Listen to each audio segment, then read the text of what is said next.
All right, welcome on into another episode of DCU Daily, and today is a very special one because we have finally gone to that time of the week where we've been promising you guys this.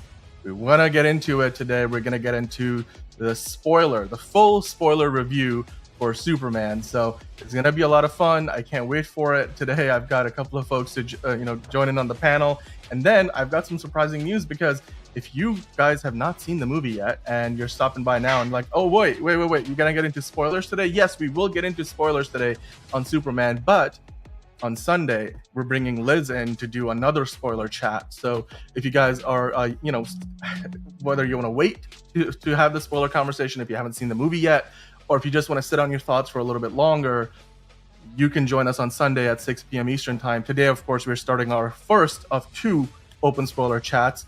The super chats are open, so if you guys want to drop your comments and questions in there, we will probably get a lot of questions as we have been all week. If you want to guarantee that we will get to yours, then drop it in the super chat. We appreciate that support, of course. But we will try to get to everybody's questions regardless. And not only do we have to talk about, of course, all the Superman stuff, we do have some other news. It looks like Legendary might be looking to buy Lionsgate. There's some Fantastic Four news we got to dive into.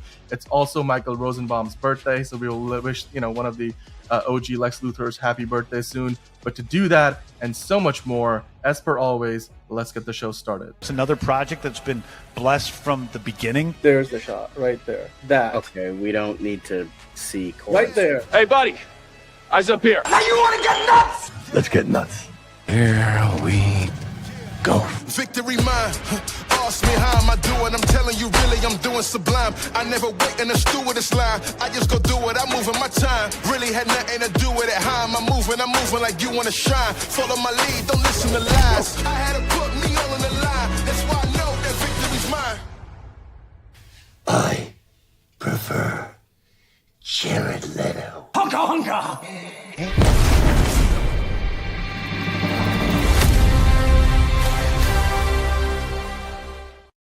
All right. Okay. It's time for that open spoiler discussion on Superman.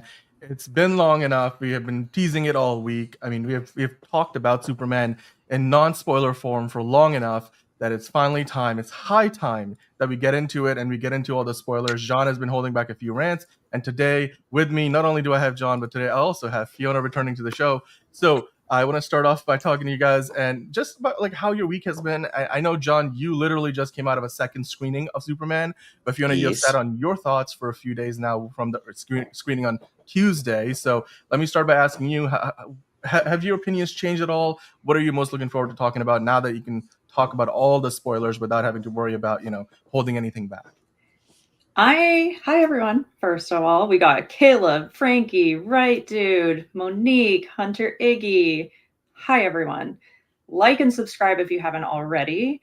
And I just want to say that I don't think too many of my thoughts have changed. I think we're going to get into it, but essentially I wasn't able to express the exact parts I didn't like about it, and I'm excited to get into that a little bit more and talk about it, especially with John, since you've seen it a second time. What are your thoughts? Did anything change for you second time around? I think it cemented more of my love for the movie because I feel like a lot of the things that were noticeable the first time around weren't as noticeable now. Obviously, we'll get into that a little bit more in terms of that, but I do still have some problems with it. But I think there was a lot of subtext I missed the first go around that were like kind of truncated here that were really, that I grasped a little more. When I was thinking about it between viewings, I was like, okay, that I understand, but it like really made more sense in terms of the second viewing. And plus I got the popcorn bucket. Oh, snap. It even has a little thingy right here, and you can. I don't know. I don't know if you can see it, but it even has like a thing, like a newspaper at the bottom. Although the thing came out, you can either change it to Superman or to crypto. Since I'm a dog person, I'm gonna change it to crypto. There it is. Much better. That's Anyway. pretty darn cute. And the And popcorn it was even in has there. like a coin Nice. thing in here that I think you can actually put coins in there too. So Monique's saying yeah. exactly what I'm thinking. What happened to the popcorn? I already ate it. Plus, I don't actually use Dang, them for okay. popcorn. I just put them on my shelf like a weirdo. Nice. That's cute. Well, I mean, as you guys can see, finally, well, it's kind of being cut off. Let's see. There we go. There's Fiona and I got this earlier, so we got the Lex Luthor one and the Superman one, and we got the popcorn bucket over there. Thank you for that. And it's actually has some really stale popcorn in it that I need to probably toss. So, you still have the dude, come popcorn on. in it. That is. what?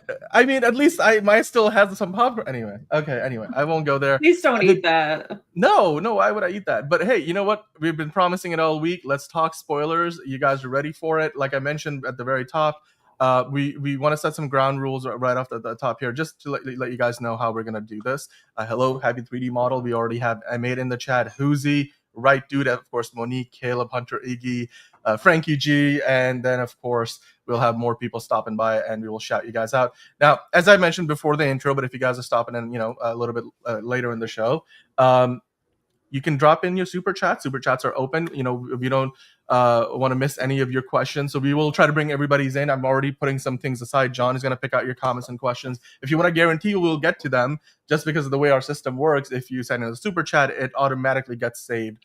But otherwise, we're going to try to keep up with everybody's comments. So you're welcome to drop that in. Of course, if you can't do the super chat, that's all right. But we do appreciate the support. The big thing today that's different about talking about Superman is we're getting into the spoilers. So it's full spoilers review. So let's start things off now, like we did the non-spoiler review. But the first thing we're going to do is we're going to dive into our initial reactions. Thank you, Caleb. That's just Attacked. thank you for wow. Thank you for that. And on that lovely note, I wanted to start off again. Let's get our initial reactions in on what did you guys think about the movie?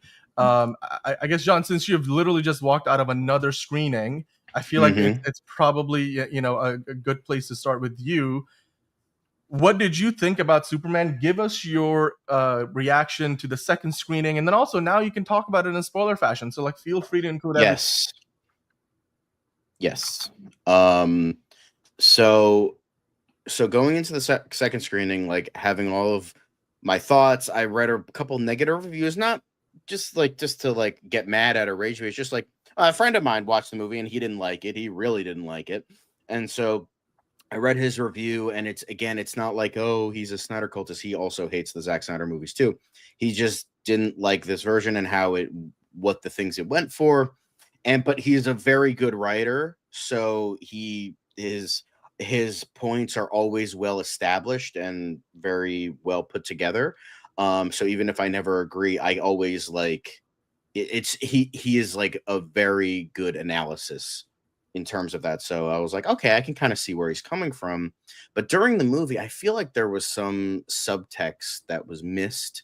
A lot of the character interactions. I feel like the plethora of the feelings you have kind of overshadow the analytical feelings a little bit, where it's just I'm so excited to watch this Superman movie that I was just I'm gonna enjoy. But ironically, actually watching it in an analytical sense made it better for some usually if you're breaking things down, usually you see the problems.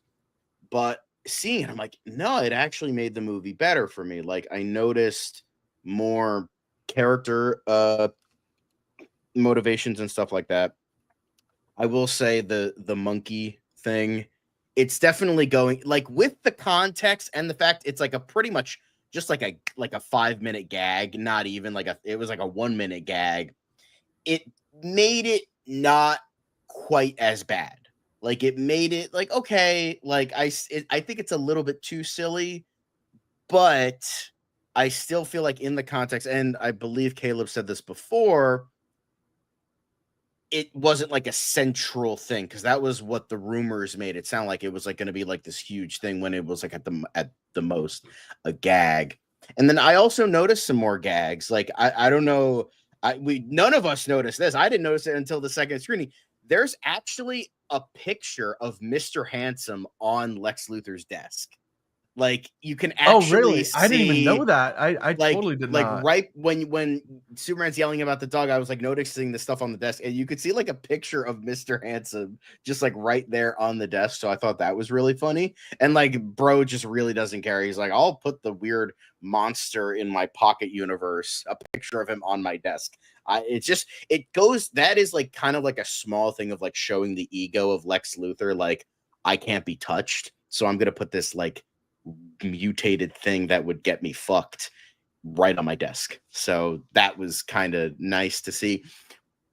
I feel like I noticed more of the stuff with Lois and Clark.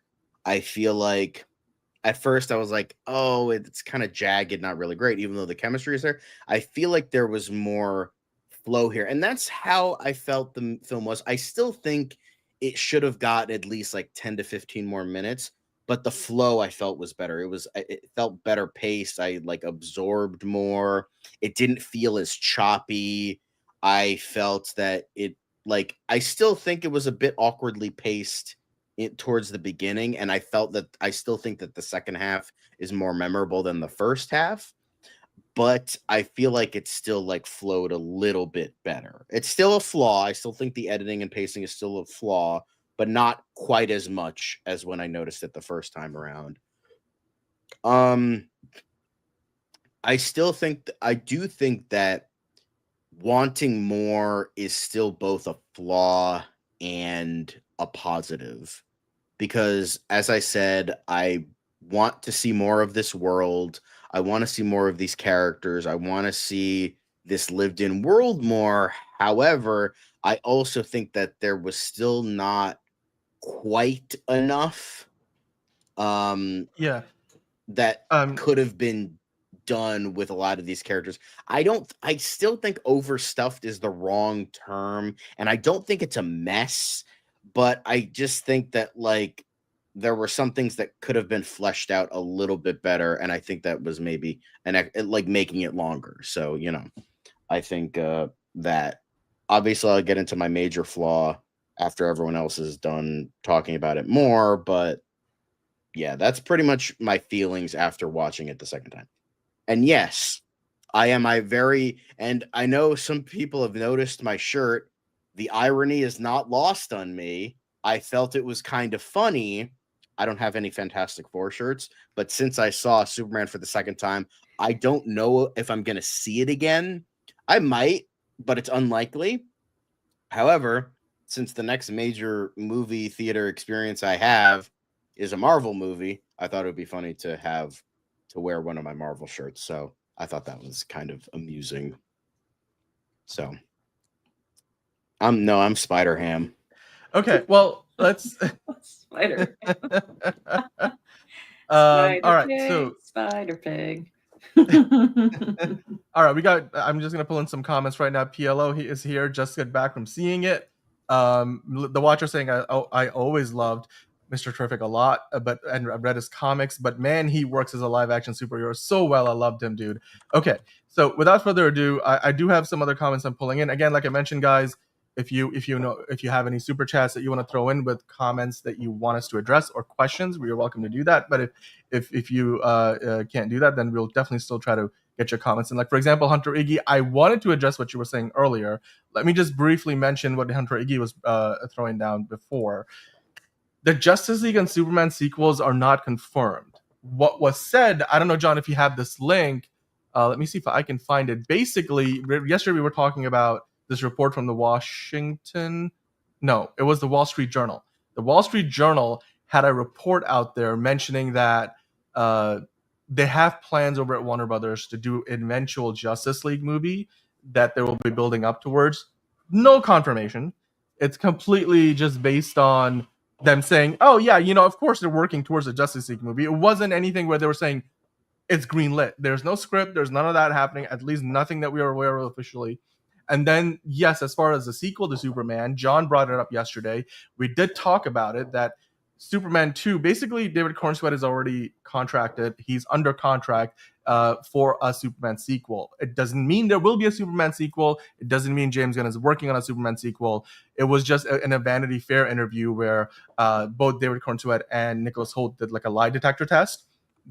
Basically, Nicholas Hoult asked David Cornsweet, "Oh, what about a Superman sequel?" And he's like, "Well, I can't lie, because you will know." So he said it, "Yes, I'm already under contract for a sequel." Therefore, it doesn't mean that it's guaranteed. So it's not announced. It's not confirmed. There's speculation about it. This is what was talked about. Exactly. There you go. Yeah, it was like it's rumor mill. They maybe have plans, but yeah, that's kind of just it. Exactly. What do you think a sequel would look like? Like, what do you think it would be? I would hope it's a little bit more focused, because I do think that my friend had a good. I still love it, I do, but he described it as biting off more than it can chew, and I definitely have that feeling. And again, I've said this before. I can see why people don't like this movie, whether they hate it or just are like, kind of disappointed by it. I get it. I see it. It's like it's not. It definitely feels like. And my friend who posted his review, he said, it feels like a sequel to a movie that never happened. And he's like, I get why they did it, but I still don't like it. Well, he was saying, I still don't like it, and it feels like that they're like, let's fast forward the franchise without having the proper buildup. So I can see that. But yeah, I can kind of have that feeling, and I get why people won't like it. But I still did, so that's all that matters. Yay.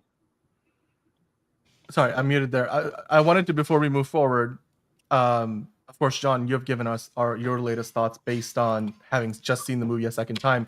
Fiona, you saw it a few days ago. Now that you've sat on it for a few days, now that we can talk about it in spoilery fashion, give us your review. What did you think about the movie? Tell us what you liked, what you didn't like, and then things that you've maybe sat on and maybe that got better for you in hindsight, or maybe they didn't. Tell us what you thought about the film. Yeah, so for me, once again, for context, like, I'm not a big DC comic book fan. I don't have the background that a lot of you have. So I'm average moviegoer going to see this. So think of me as the general public. So I think maybe what John was talking about in terms of noticing more subtle things, I think even more open things I probably didn't notice. Like, what was it? There was a character, Ultraman, right? I love you guys. Yeah. So apparently that was supposed to be some sort of big reveal thing, and I didn't get that at all. And even in the film, the way they presented it, I was just kind of like, oh, okay. Like, he's a clone, right? That was it. Like, he's a clone of David. Yeah. So we can officially say now that the Ultraman reveal ultimately ends up being, yes, indeed, he's a Superman clone. He's David Cornsweet, just with long hair, which at times almost looked like from an angle like Henry Cavill, like a younger Henry Cavill. But anyway, yes, the twist was that he is a clone of David Cornsweet. So it wasn't, which is exactly what we see in the comics. Right. But I didn't have that context, right? Yeah, so exactly. It just felt really weird the way it happened in the film to me. Like, I was like, is this meant to be a moment? It felt very anticlimactic. But then just overall the tone, there would be like a lot of funny moments, but then there would also be a lot of violent moments. And this was something I talked about when I was saying how I wasn't as into it. It was just a lot of Superman getting beat up. Like, I'm sorry. Like, I'm not coming to see a Superman film to see him just like get tortured most of the film. And I'm also like not a fan of torture scenes in general in any films. Like, I don't like horror films or any of that. And I feel like it was a lot of that. And it even starts off with them being like, he just lost his first fight. And then guess what? He pretty much gets beat up the majority of the film. And then, he does his thing at the end, but it didn't, I don't know. It just didn't feel like very heroic to me in a lot of ways. And then there's also like a scene where it's like, there's some sort of monster outside and he's just like chilling inside with Lois and he's like, whatever. And I'm like, what? You're Superman. Like, get out there, do your thing, And I don't know. I just felt a little bit disappointed in that, as I don't know, like an average movie goer who's looking to see a superhero film, right? And the one particular scene that I really did not like is a man gets shot in the head in front of Superman, like while they're torturing Superman. And I was like, that felt really graphic and violent. And then like the look and feel of the movie was very colorful and poppy, and there were some jokes, but then I felt like a lot of the torture scenes, I don't know.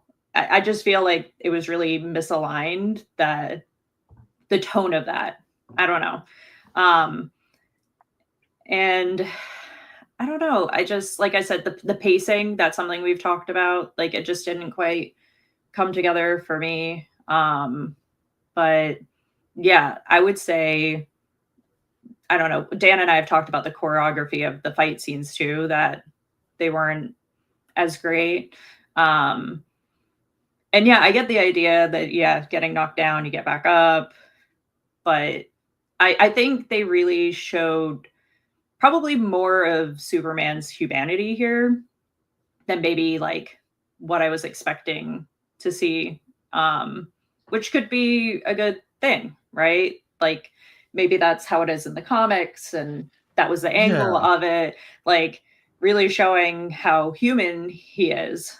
And I would say that also, like the way Cornsweet played it, he was pretty sympathetic. Like he wasn't perfect. Things were getting messed up for him along the way. But you know, I wanted like a triumphant Superman, and I feel like I didn't really get that out of the film. But I don't know, Dan. I mean, what do you think? This is where, okay, so I'm just gonna give a quick review, like in terms of just what I thought about the movie, and then we want to spend some time on each of these points, because I know you touched upon a lot of those just now, like things that we couldn't talk about. Basically, we couldn't talk about a lot of what you just mentioned, Fiona, until we can talk about them with spoilers. So, and again, just letting you guys know, if you're stopping by now, we are doing a spoiler review. There's a spoiler warning scrolling across the bottom of the screen. If you have questions, drop them in the live chat. And if you're watching after the fact, you can drop your questions or comments or reviews in the comments down below. We're trying to save as many comments as we can, and questions as well, especially questions, because then we can bring those into the show later and we'll address them. Like Eugene just showed up and he's got a question, so we'll talk about that. But basically, as far as my review goes, I, now having sat with this movie for a few days, here's where I stand. I haven't seen the movie a second time. John has. I wanted to go see it today, but I couldn't. I'm just doing a lot of other work. And you're preparing this show. But overall, I think this movie still is an imperfect film. It's a great Superman movie in the sense that it brings a lot of what we expect from a traditional Superman movie, what Superman stands for in the comics. It brings that to life really, really well. So I do appreciate that we're getting that tone overall, at least visually. It has a more colorful palette. It also is giving us, a more traditional Superman suit outside of. I think John is right that it's a little over designed in some ways, but overall, I still think that the story that they're telling here feels more pulled out of the comic books, the way that a lot of reviews have said. Where the problems lie are that I think the movie starts off, hits the ground running. But it starts off, hits the ground running in a way which kind of caught me off guard. But on a second watch, maybe it will be a little bit easier for me, because now I know what to expect. And even going into it, I knew it was going to start off with some action. So it wasn't like I went into it and thought like, oh my God, like let me warm up a little bit to this film first. It wasn't that. But I still felt like, the movie gets you from like 0 to 100 like that. Like the movie starts up and then the engineer's already looking for the Fortress of Solitude, and clearly, Lex already kind of knows all she has to do is find it, whereas the engineer's like, no, how do I get in here? Like, let me see if I can break into this Fortress of Solitude. And whereas Lex is like, you found the location, that's all I need, I know how to get in there, which you find out later why. That's kind of interesting, obviously, because that hints at, like, for people, again, Fiona, you probably didn't catch the reference, because I knew that when Lex and his crew walked up to the fortress in the early part of the movie, and it just pops up for them, I'm like, okay, it's genetically coded. That means one of these people has a genetic marker. The only person we don't see the face of is Ultraman. he's probably Kryptonian. He's probably the clone of Superman. I know in the comics, like Ultraman in his original iteration You're right. was like I didn't get that at all. right, exactly. So it's something, but the thing Hell, is, I don't think. I actually, you know what? Yeah, Don't knock Fiona down. I didn't get that either, to be fair, on the first watch. really? The thing is, even though we talked about it, again, maybe my judgment was clouded, but Yeah. I didn't put that together because even though Ultraman, it was most likely going to be a clone. I didn't put that together. I was like, oh, how did Lex do that? And then I'm like, oh, okay. So you know what, Mr. Comic Book Nerd right here didn't get that either. So I'm just saying. No, I'm not. Yeah, and I'm not saying that's a negative. I'm not saying that's a negative. Okay. I was just using. I didn't say. I'm just right. I'm just trying to be funny. Like in this scene right here on screen, all I'm gonna say is in Thanks, that John. sequence, most people are wondering, wait, how does Lex? Like Lex is clearly, basically, they're showing us Lex is 2 steps ahead of everybody else, right? Including the majority of the audience who are probably looking at it and thinking, oh, okay, how does he get to go into the Fortress of Solitude, whereas clearly the engineer couldn't figure it out. So what I'm trying to demonstrate there is basically James Gunn made sure that you could follow the story along, even if you didn't know all the details. Now, Ultraman in the comics, I think originally he was introduced as an alternate timeline, different universe version of Superman, who's like an evil Superman. So that's why they call him Ultraman. And in this movie, what we get as an Ultraman is what a lot of us have speculated, which is sort of a mishmash between a Bizarro, like a zombie Superman, essentially, if you don't know who Bizarro is, and the Ultraman that we know from the comics, because this Ultraman has the long hair once the mask comes off, which is the look of Ultraman in the comics. He's like Superman, but he's got like a mullet, basically. And then on the other hand, he's sort of more of like a zombie, because I guess Lex was like, I cloned the body, I couldn't get the brain, so he's a lot dumber than you. That's why he's calling out all the moves for Ultraman. It's like the Quasimodo of Superman. Yeah, exactly. That's what it was giving. Well, Bizarro in the comics has 2 main. I've had this shirt for a while. Like, sorry. 2 main origins. The first was that he was from Bizarro World, which is what they used in Superman and Lois, was that he was from an Earth, like straight up, it looks like a fucking cube. And it's and everyone looks like the weird kind of jagged kind of look to it. And he comes to our world and Superman fights him, and then he like eventually sends it back to Bizarro World. But it's like everything is backwards, where he's like, no means yes.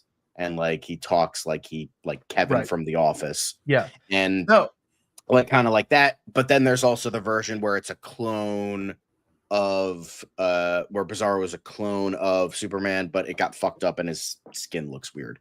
But the more modern versions usually go for the latter, because that's how it was in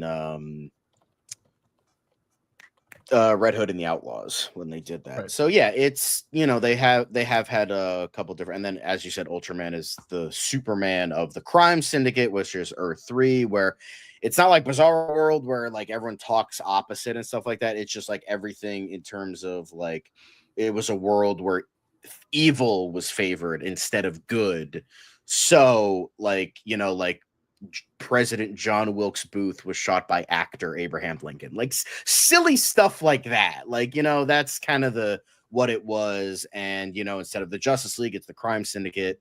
Instead of like Wonder Woman, it's Superwoman. Instead of the Flash, it's Johnny Quick. So it's like a whole it's ridiculous, but it's comics, and I can see why he didn't want to do that. And there has been, I think, Dan, you might have said this off camera or somebody else said it, I forget, where it was like somebody hinted like, oh, maybe when Ultraman goes into the black hole at the end, he comes out and he looks like regular Bizarro, and he like comes back in a sequel.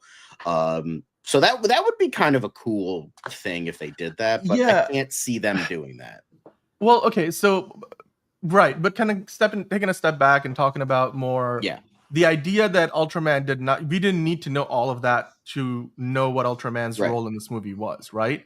So, because again, it connects to the twist at the end, like Fiona, you were saying, like you couldn't really connect to the twist, right? Because here's the thing. I was talking about this the other day. I don't know who, maybe I was talking to you, Fiona, about this. Basically, in the movie, we were speculating for the past year who is Ultraman, because when they were filming the movie, they never showed us who was behind, the mask. So we were kind of speculating, who can it be? He's sort of similar in height to David Cornsweet. Could it be him? He's got a similar build, or maybe they're throwing us off. Like, could it be a Green Lantern? Could it be, I don't know, a Bizarro? Could it be like, there's a million different things we were gonna go for. Is it an original character that James Gunn is just calling Ultraman?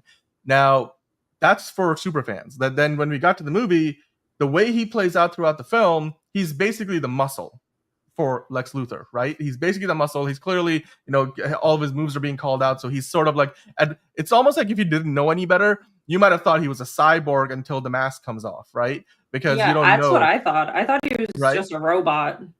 Yeah, exactly. By the way, Logan, thank you for the super chat. We will definitely bring that in later and on. You're right. The parent twist was crazy. Yes. And we're going to talk about that in a second. But hold on. We're going to step into that. John has thoughts. I can see. I'm not going to get too mad because it is 10 o'clock here. Yes. And I don't want to yell too loud. Yes. Oh, no. But yes, we will definitely get into that. Like I said, guys, if we are collecting comments, John is trying to collect your comments as well. I am as well. If you miss anything, like I said, if you send in a super chat, it automatically gets collected for our Q&A session. But otherwise, we're trying to bring everything in. So we'll get back to talking about the parent twist. But as far as Ultraman goes, just to kind of finish that thought. Essentially, with Ultraman, like I said, all you knew he was the muscle. He could have been a cyborg. Does it matter? No, because throughout the movie, the focus isn't really on Ultraman. Outside of the fact, every time Superman fights him, he loses, and you find out pretty early that the Hammer of Baravia is indeed Ultraman, right? Which was also revealed by the toys leading up to the movie. So, for most people, if they were paying attention to the marketing, you knew that.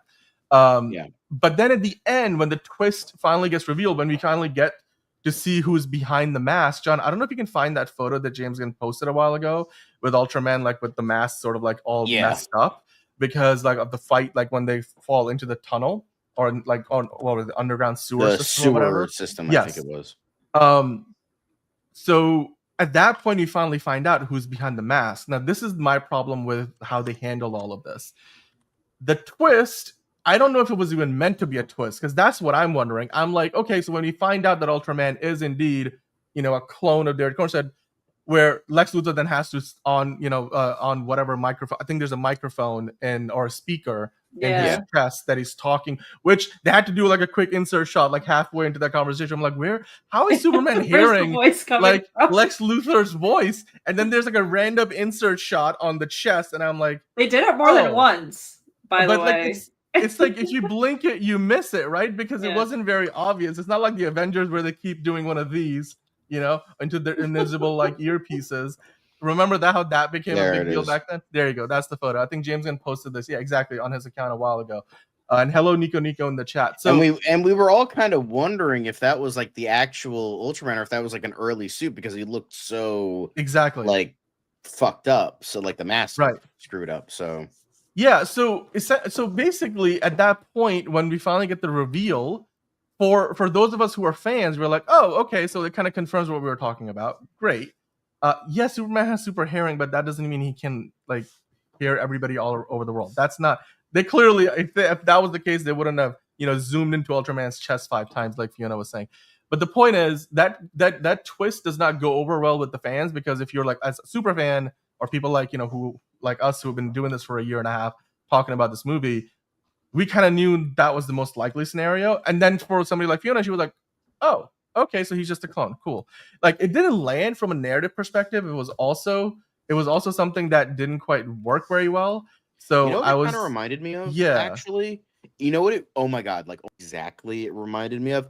It reminded me of the Khan twist in Star Trek Into Darkness, where Benedict Cumberbatch is I am Khan, and then we know, and then it's one, we know because it's so obvious, and 2, but imagine it in universe where it was where Chris Pine and Bones are there, and they're okay, because they have no idea who Khan is. Because why are you saying not established who he is? I remember when Howard should have parodied that. They were okay, cool. I'm Kirk. This is Bones. How you doing? He's no, you don't understand. I am Khan. He's okay, why does that matter? But it's like they're announcing it for the fans, and it's like, yeah, but we knew this shit already. Like, come on now. Like it was so weird because exactly like there was no setup there, because in the original Wrath of Khan, like Star Trek 2, right? Wrath of Khan. They set it up like he is basically the focus of the movie from the beginning. You're like, okay, you get the history of who Khan is and all, these like, genetically modified advanced human beings that were like locked away because they were too dangerous for humanity and stuff. You don't get that here. All it is he's muscle. He could be a cyborg who nobody really knows. And for all we know, we never are going to find out if you didn't watch any of the trailers or, didn't follow the behind the scenes. But when we get to the twist, you're like, okay, all right, cool. It's the clone. I'm like, how is it a big deal? I think in the moment, it was almost like the movie wanted you to believe that this was, oh my God, what? He is a clone. And like thematically, it never landed. So for me, that was a bit of a problem. It was like a bit of a weak sauce. But again, I don't think that's like a major, like, I don't think it's a major fault. It's like kind of like a nip, like, oh, the twist didn't land. I'm like, okay, that's kind of like Iron Man 3 for me, where it's like, oh, Trevor Slattery was the Mandarin and he was an actor. You know what? That one actually did land, because clearly either people were really mad about it or they were laughing so hard because they were like, oh my God, Marvel just trolled like you in terms so of hard. Like you know what I mean? The people not liking it. That's the main thing. But like I can see that. Hell, I didn't mind the twist. I didn't mind the Trevor Slattery twist. I still think Iron Man 3 is extremely underrated. Right. So, there's but that. The point as I'm trying to make, John, is there's a difference between like getting a reaction to getting little to no reaction. Because like, for example, I watch a lot of wrestling, right? So in wrestling, the biggest thing that they talk about is you either want to be cheered by the fans or be booed by the fans. The last thing you want is apathy. Like when people are just like getting up to go use the bathroom while you're talking, or like wrestling in the ring. To me, the Ultraman reveal was basically like, okay, if it was a wrestling match, I would be going to like, get more popcorn, take a bathroom break, and I don't know, check my phone for what's going on in the real world, like kind of thing. See memes of Cena and The Rock kissing. Yes. Well, there you go. But yeah, so I mean, I don't know, Fiona, do you agree? Was it because it was a reaction where like, oh, okay, cool. Don't know how this plays into anything. So it felt like it should be something important, but it wasn't like really to someone that doesn't have a background, right? I don't know anything about this. Yeah. Like it was shown and you're like, I feel like that probably should have been more important. And I don't know, a lot of the story just didn't connect. I also felt like one of the strong points for me were the characters. I thought that the actors did a really good job, but they were separated for a good amount of time in the movie. Yes. And I was like, bring them together faster. Like, we don't, like, it's like do we really need to spend this much time searching for Superman? Like, exactly. I felt like that part of the movie was really slow for me. I don't know. What did you guys think? So the second act for me, I've mentioned, felt a little scattered because they lay so much groundwork in the first act that by the time you get to the second act, yes, the story is still about Superman, but the movie spends a lot of time cutting away from Superman to follow these other characters in the B and C plots, which is fine in most instances because a lot of movies have B and C plots. Like, it happened in Man of Steel as well. But generally speaking, I think actually Man of Steel is probably not a good example because Man of Steel was hyper-focused on, everything to do with Superman.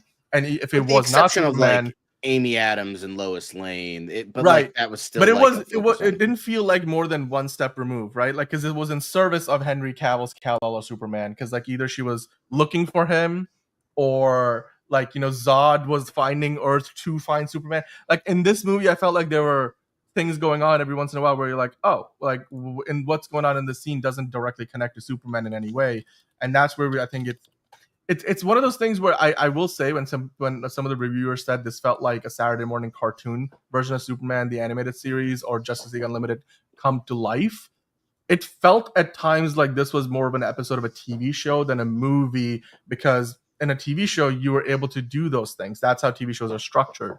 So you can look at that as a good thing because I think a lot of people love the movie. So they're like, this is exactly what I want. That's how I imagined it, sort of like it's like together in the beginning, yes, and then it like spreads out, and then it's like together in the end, like kind of like a kind of like that. I don't know. I'm not an artist, but I kind of drew it like that because it's like that's kind of what it was. That's kind of what it felt like, where it's just like it's kind of going into all these different directions, but as someone who's read All-Star Superman, which this is clearly inspired by, where that is very much like it's like vignettes of like each issue is about something different, with the through line of Superman is dying, he's getting his last rites together essentially. And so that's what that is. So it feels like that, where it's like you have this thing, you have this thing, you have this thing, you have this thing, you have this thing, but it all comes together in the end. But I agree that the first act is really good and the third act is phenomenal. The second act is a little dodgy, but it's still, I enjoyed it. Right. Like it's still Now worked. let's keep the ball rolling here because we wanted to get into a few other parts. So okay, so I'm trying to go in the chronological order of the events of the movie to address all the big talking points. And by the way, guys, if you're watching, we see a lot of you guys watching, not nearly as many likes. If you get a chance, please hit that like button. We really appreciate it. It's one little click for you guys. It helps us out a ton. It gets the show out in front of more people. Now, with that in mind, let's move on to the next thing. It says the next significant twist. Well, the Ultraman thing sort of, we connected the dots throughout the whole movie, but after the biggest twist, I don't know if you want to call that the first act of the movie where this happens, or it's sort of like what propels us into the second act.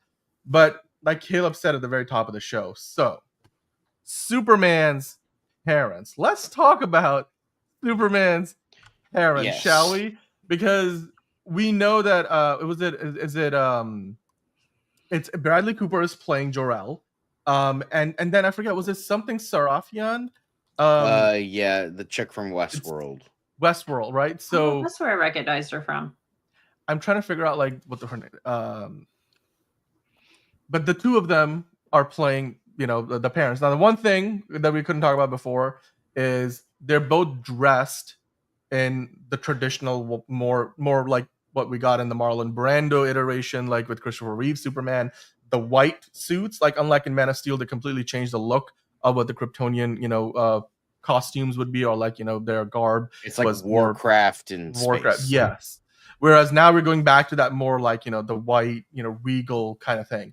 And then in the movie, if you obviously a lot of you guys have seen the movie, this is why you're here. So that their message is in a Kryptonian language that is being translated, but half of the message is missing or it's corrupted until the engineer and Lex Luthor break into the fortress, and then we basically get to they take all the recordings after wiping out the robots, and the engineer restores the second half of the message, and then we listen to the part which is a lot more nefarious than the first half, where basically Superman's parents are like, yeah, you should rule over the people of Earth and have your own harem of things, and then like boom, from there that's where we get into the whole Superman's mutant monkeys and stuff and all the trolls, which whether you want to take that as commentary for like Thank you, movie Plo. cultists or whatever, Viltrumites, there you go.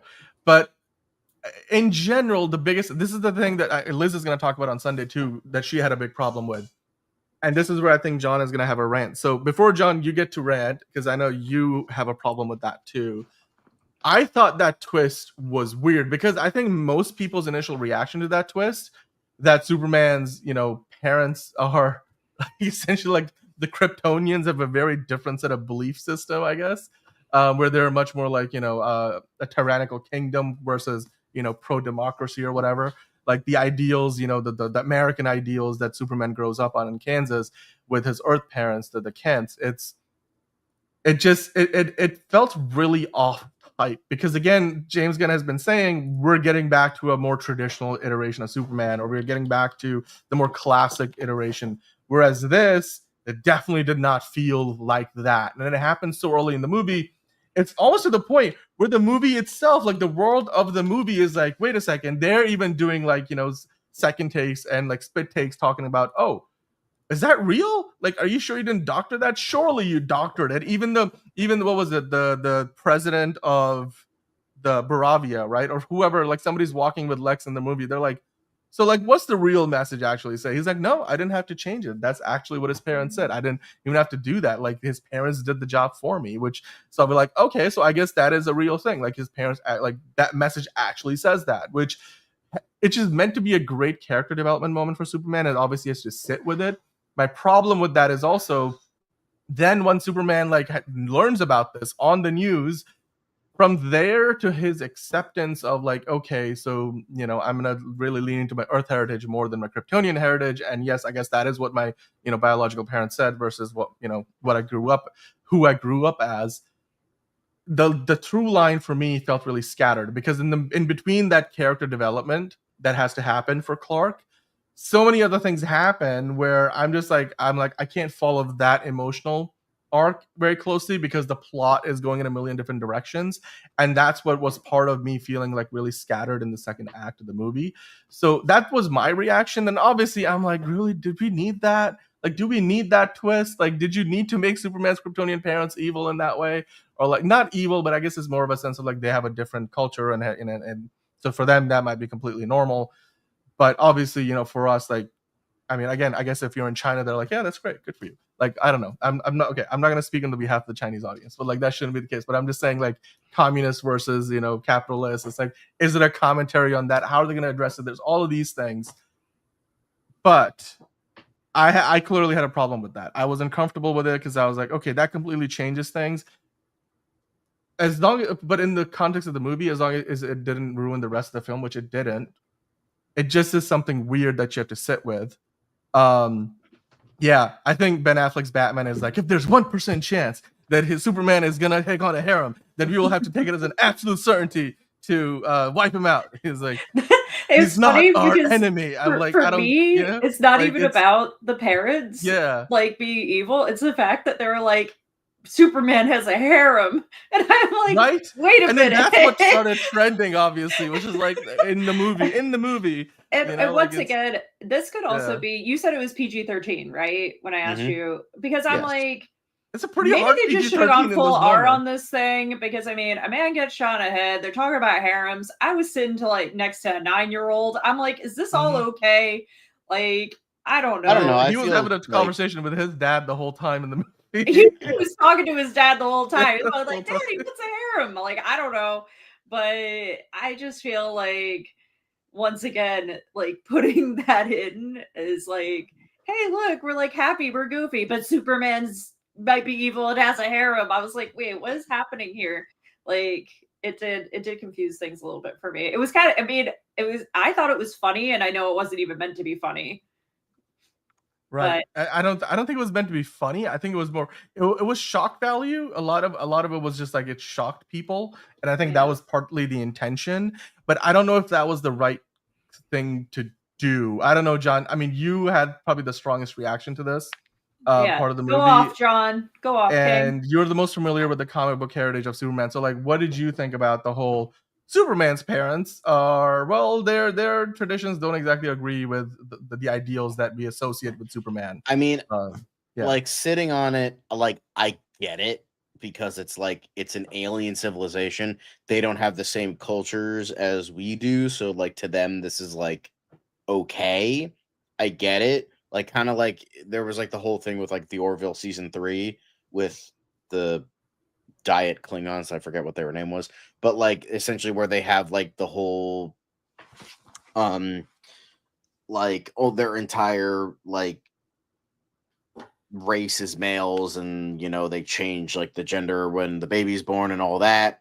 So there's all of that, and like it brings in the idea of like, okay, so how far do we go in terms of alien culture and us putting our own values on them, or like just being straight up wrong? I mean, this is like something that Gene Roddenberry asked a lot on Star Trek, and I think Dan would very much understand that, being the biggest Star Trek fan here. So I think that makes sense. Like, I understand that, but like, why are we doing this? I think it would have been a better twist, like if it was like at the very end, like the engineer doctored it, like she used her like tactical thingies and like hacked it. And because by the way, I was saying this to you, it would have given the engineers something useful to do beyond just be a tool. By the way, I'm just saying. No so offense, there is that, because I think it would have showed her smarts. I think. Yeah. Because we didn't get any of that in this movie. She was just an angry person who was another muscle for Lex. Exactly. But So I get. So frustrating. I like that. wish it showed that, because like then it would have like given her like more of a character, more of a hatred for Superman, for aliens, because she says literally right before she hacks the footage, like, I gave up my humanity to stop him. So that just goes to show how much she hates Superman. And so it could have been an interesting thing in, if this, like, if that Authority movie ever comes to pass, then we can, still like have that like character motivation. So I just think that it just didn't need to be like a actual thing, because I think John Byrne might have done it like way back during Post Crisis. I think like he like made it so that the Kryptonians were like assholes, and they Mhm. kind of made them like, yes, there it is, exactly. Thank you for that. Thank you, Enterprising, for backing me up. Um, that is, and then like it was so bad, like straight up, what John Byrne did to the Kryptonians. It was so bad that like a decade later they retconned it, being like, I wanted. And like straight up, there was a comic, I forget when, I think it was late 90s, early 2000s, where Jor-El is like, I didn't tell you everything. The reason that I wanted to show Kryptonians as assholes to you, so that you would embrace humanity and be the hero for them, were actually really nice. Like the twist that Byrne did was so bad, they had to eventually fucking retcon it. So, there was like that whole thing. So maybe like the headcanon is it is actually doctored, and like the engineer just did it, and then it was like never brought up again. It's just like, why do we need to do that? Like, I understand there are various things you can do to tweak some aspects here and there, but it's like, as Caleb said, it feels like a Tom King thing where you're changing it for the sake of changing it. Like, you're not, it does add a little bit of a story thread, but the thing is, you could have done a million other things in regards to that message to make Superman lose his reputation, that you could have done by not fucking up Krypton. It just felt clunky Get the way that? they went about it. Like, the intention was there, the execution was Yeah, not. and then you know, with in regards to Supergirl, she seems like totally fucking normal. So like, what's her story? Like, I'm sure, as Nico is saying, we'll find more about that in Supergirl. But like, the fact that like she's just like random sorority girl, essentially, like that's who they're doing that, and that's a whole nother thing.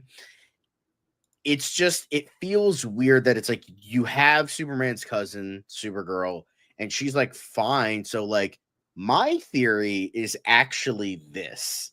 I actually have a theory. John's theory it's time. John's theory time. Let's get Hear into it. That Love it. it's not wake it up. Let's wake it it's up. not Krypton. It's just Jor-El and Lara Lorvan being assholes. Because there have been some continuities where Jor-El is seen as more of an asshole, not like an asshole, Mhm. but like more like, Maybe more like that. Mr. Fantastic, like kind of in that sense, exactly. like Arrogant. arrogant. It would be intelligent. interesting if it Yeah. was not just Krypton. If it was specific. My theory is that it's just Jor-El and Lara Lorvan, like wanting the last like Kryptonian to be like to showcase the power of Krypton. Meanwhile, his brother Zor-El is just like, bro, what the fuck are you talking about? What? No, I'm just shipping my kid off so like our race survives, you fucking weirdo. God damn. All right. No, Superman. God, PLO, by the way. Don't deal with that. Just like, I don't know. I just think maybe this is just me holding on to the idea that like Krypton isn't evil, but I don't know. I just think that it just feels so weird to me. It's just, I don't get it. I don't fucking get it. I don't like, I get it, but I don't. Like, it's the thing where it's like, yeah, Jor-El is a scientist, so it's like he's more stoic, all that shit. But like, it's the thing where I understand why it was done, but it's just like at the same time, there were other things you could have done writing wise that would have been much, much better, instead of just making Krypton the Viltrumites.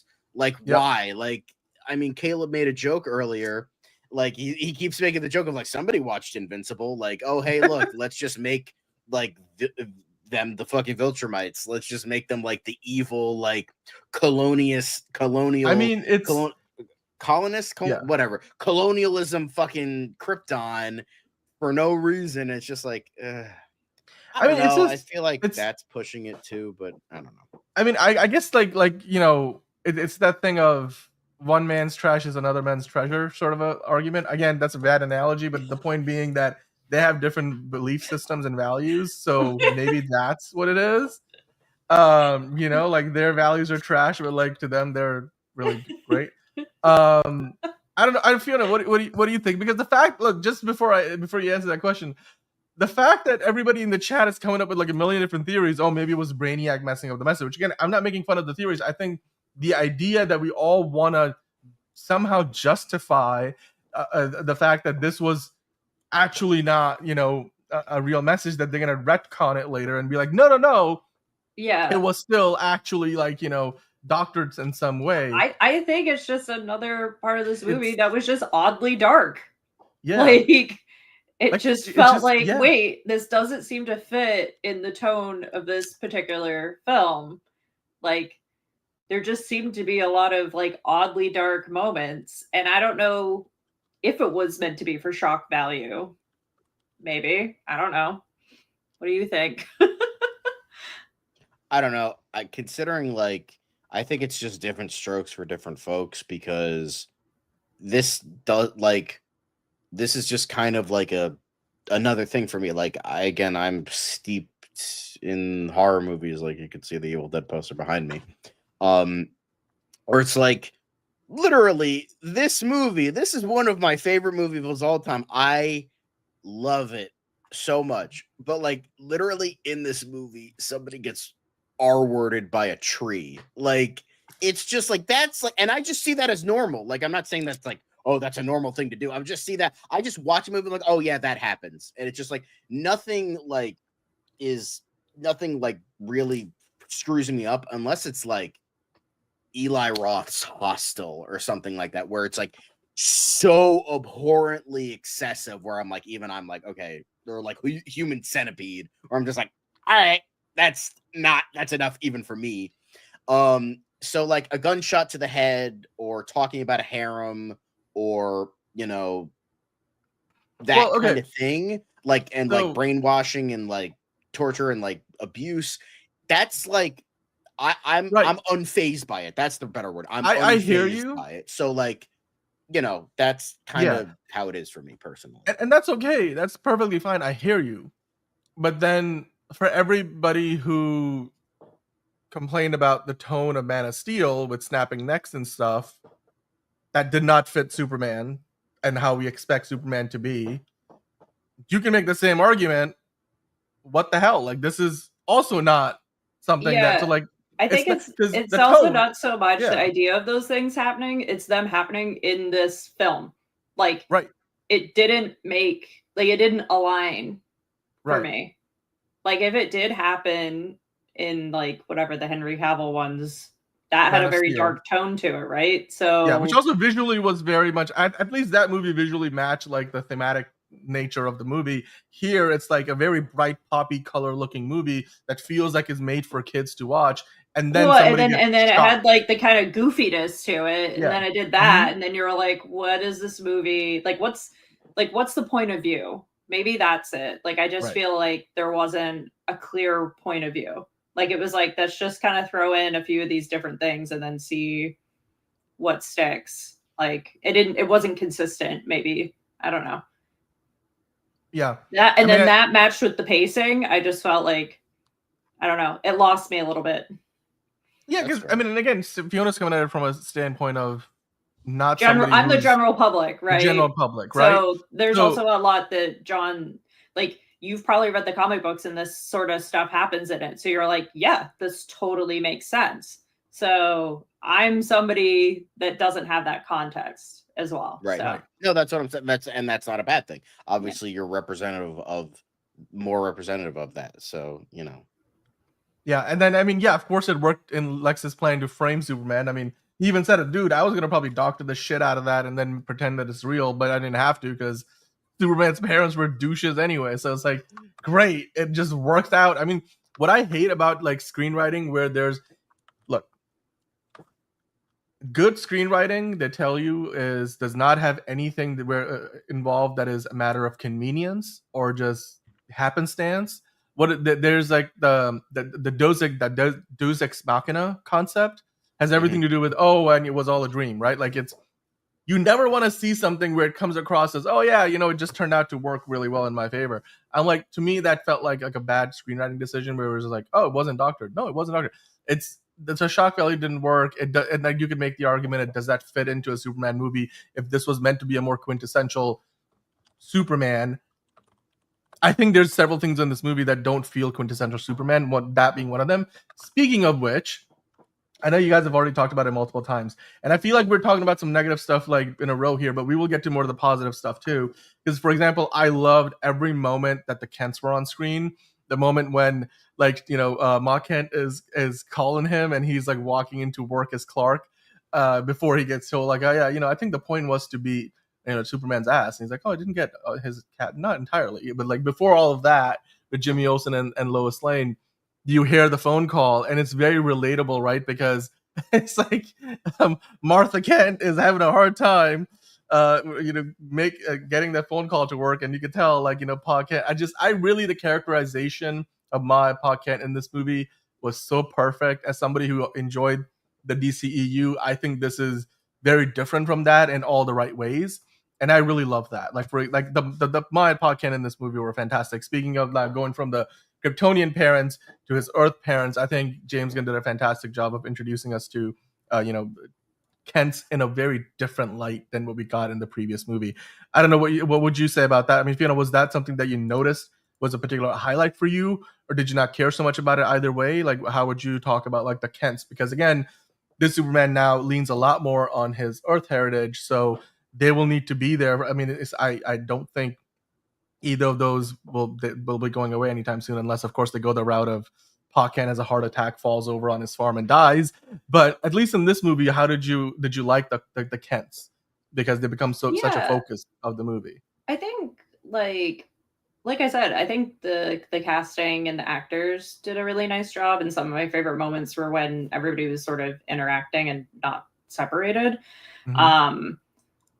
But at the same time, like when he was having his conversation with the father, like it wasn't a tearjerker for me. Like, and I think maybe it was like so far on in the movie that I wasn't emotionally invested enough. But I thought that the way that they were portrayed was very good. I like that part. Yeah. What do you think, John? I love them as well. I wish they were in the movie more.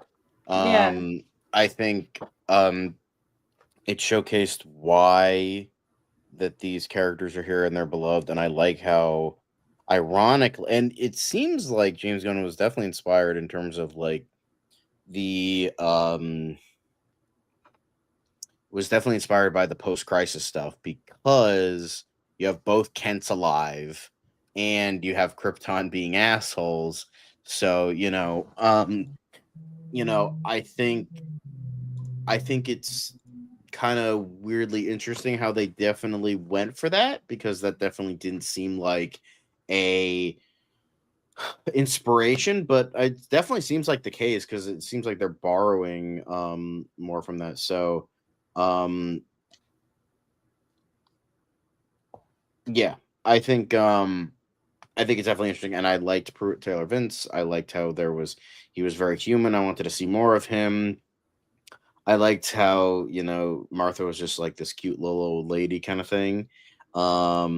And cleaned your boots, I'll get them for you. Sorry, it was just like there was like a certain level of humbleness that I really like. Yeah. Like I feel like out of all the versions of these characters, this one I feel like nailed the idea of like just a working class farmer the most. Because like, and it's just like, I think it also helps that these guys are not A-listers like Kevin Costner and Diane Lane, or they're more character actors. Yeah, like 1978. He was a very well-known actor, the guy who played Pa Kent. I think both of them were, but I'm blanking on who his name is, I think it was like John something, or it was Oh, Glenn from the Ford. Christopher Glenn Reeve? Ford. Yes. Yes. I think Oh, Glenn yeah, Ford yeah. was, Huge. who was like a legend back in his Right. time. So, Yeah. like they got like big actors, and you have like these big, like this big like barn and two-story house. Here you have like a split level at, what was it, that modified trailer or whatever the hell. It's a converted double wide trailer. Yeah. Exactly. Like that. Look at that. Like that's just so like It's more realistic because James Gunn said that he wanted this to feel more real, kind of like the Missouri farmers he grew up around. Yeah. They would be millionaires if they had the kind of houses that they featured in previous iterations. I mean, although the one from Man of Steel was pretty modest, but Yeah. by comparison. But by the way, which I'm gonna plug it in, we have a video on the channel talking about 5 ways James Gunn is making Superman more relatable. One of the things we talk about is the fact that the Kents in this case don't kinda. feel like they're millionaire farmers who, like the one from Smallville, right? Smallville had this huge farm, like very picturesque, but I'm like, you gotta have a lot of money That's like to Norman have that. Rockwell. Yeah, like kind that of felt like vibe. the guys from Yellowstone, like they're rich and they got money, right? Like the Kevin Costner's running for governor Speaking by of the Kevin end of that show. Costner. Right. So very different iterations. So I agree liked with that. I liked the humbleness of that. And I like, as Ma Kent said, don't be a stranger. Like, show us more of this. And I kind of like how, Ma Kent is this little, not old. She's not that old, but like this little lady. And then like Pa Kent is just this like balding fat guy. Like, I don't know. Maybe as someone who is also a balding fat guy, maybe I just relate. I don't know. I just kind of like that they look like people. Like they look like normal people. That's what I liked about, I liked about that. Like, maybe like Man of Steel, the Kents were like, could have both been in like a J. Crew catalog like 20 years ago. And meanwhile, these guys they are probably just like, were, to be fair. like these are just kind of, they seem like regular people. It kind of reminds me of, because I got a hawk, my favorite movie of all time, The Thing. It reminds me of the John Carpenter movie and the remake or the pre-make with Mary Elizabeth Winstead. Like in the John Carpenter movie, all these guys just look like normal dudes, like normal. Like you have like Wilford Brimley and Donald Moffat, who are like, they just look like guys. They just look like normal people you find on the street. And then if you look at the prequel that was made in 2011, they're like, it looks, as I said, it looks like a J. Crew catalog. It looks like all these bombshell hot dudes that probably have like 8-packs, and like it's just like, this is for a research station in Antarctica. I don't believe that for a second. Like this is like a model shoot, and it's like kind of like that, where it's like the humbleness of that. And I think like having character actors, having like them like look regular, it helped that for me, Yeah. I think that's what I really, really, really liked that. And then what did you think about Lois's interaction with the parents? I thought it was, I mean, considering they didn't have much interaction, I thought it was fine. Like it didn't, like she had never met them before, so it like kind of worked with what little they had. So Yeah, there wasn't a whole lot that we got from that. Yeah. It was very little. But I thought it worked for what it was. It worked because clearly you can tell, like they haven't met each other before, so they're introducing each other. Like, I'm Martha, he's Jonathan, and he's like a big first old time meeting the smush. parents, and you're dragging him in half beat up. That's not ideal circumstances, No. but also. I mean, in that moment, what you see is how much like Lois starts to connect with like the man behind the glasses in a way. I was gonna say the man behind the mask, but Superman doesn't wear a mask. But like it's like she starts to sort of understand who Clark is in a way where I'm sure she maybe like the way Rachel Brosnahan plays that off is almost as if like before she might have thought some of what he was putting out there was like a little disingenuous, but then when she's there on the farm, she realizes like, oh no, this guy is the real deal. He's exactly who he says he is, and then some. Honestly, punk rock thing connects in that moment. Honestly, the relationship got like so much better the second time around, because at first I was kind of agreeing with my friend that it was very hollow and it was not very good, even though the chemistry was there. The second go around, you really notice like a lot of the things between the two of them and why this relationship works in the comics, and here it just feels so much more than what you're seeing, but like in a good way. Like it's not the idea of the flaw of like, oh, it leaves you wanting more. It's the idea of like there's a lot, even though it's only been 3 months, there's like so much more there, and it goes like deeper, maybe because we're aware of like the relationship in the comics. I don't know, like it's been a relationship for decades, so but maybe just like how I felt when they interacted like this go around, it just felt deeper to me. Like it felt more like a proper relationship. And I think Superman and Lois still did it better, but again, remember Superman and Lois, they've been married for like 20 years and have 2 kids. In the TV show, so, right? In the TV yeah, show, right. So it's a different dynamic there because it's like it would be 20 years from this point. So I still think that did it better, but like it's again different dynamic, but it feels like the seeds are planted here. Yeah. So yeah, exactly. I feel like a lot of the important details are very subtle. I noticed that, like, again, and not just like Easter eggs or running gags. Like, for instance, I forgot to mention this when we were talking about Ultraman, but I'll bring it up now. I like what I saw there with Ultraman, because we talked about this in the spoiler-free review, or maybe backstage, where it was like, oh, they could have cut the engineer or Ultraman, but I feel like the engineer, again, she's more of a plot device, but she does serve her purpose of like hacking into the computer and all that. I mean, Lex probably could have done that. Which but can I quickly just interject? I was like, James Gunn said a lot of the themes that they were going to use in the Authority movie ended up in this movie, and I thought they would be connected to the engineer, but I guess not, because the engineer literally was just a glorified cameo, or basically like if there was like two people there just to provide muscle for Lex, she was one of them. Yeah. But I mean, if you had to cut, if I had to cut either of them, it would probably be her, and then Lex finds a way into the computer all on his own, whatever it is.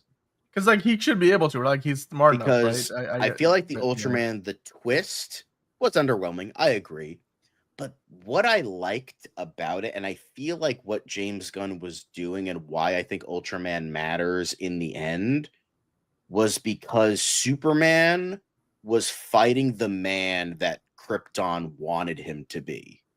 Okay. That's what I felt like, because it's this evil version, this powerhouse that was built toward this want of destroying. It's built from Lex Luthor's envy of Superman, and I feel like that's where Ultraman really, I noticed that like kind of in between the movies, and then it really hit it home for me when I watched it again, that it was more of a metaphorical villain. Yeah, sure, you have a guy to punch in the end, but I feel like it hit it home for me with the metaphorical and subtext ideas of it's literally Superman destroying like Krypton physically in a way. Like it's him destroying who his parents wanted him to be, who Krypton wanted him to be, and destroying like physically that part of himself, not just emotionally, with his parents.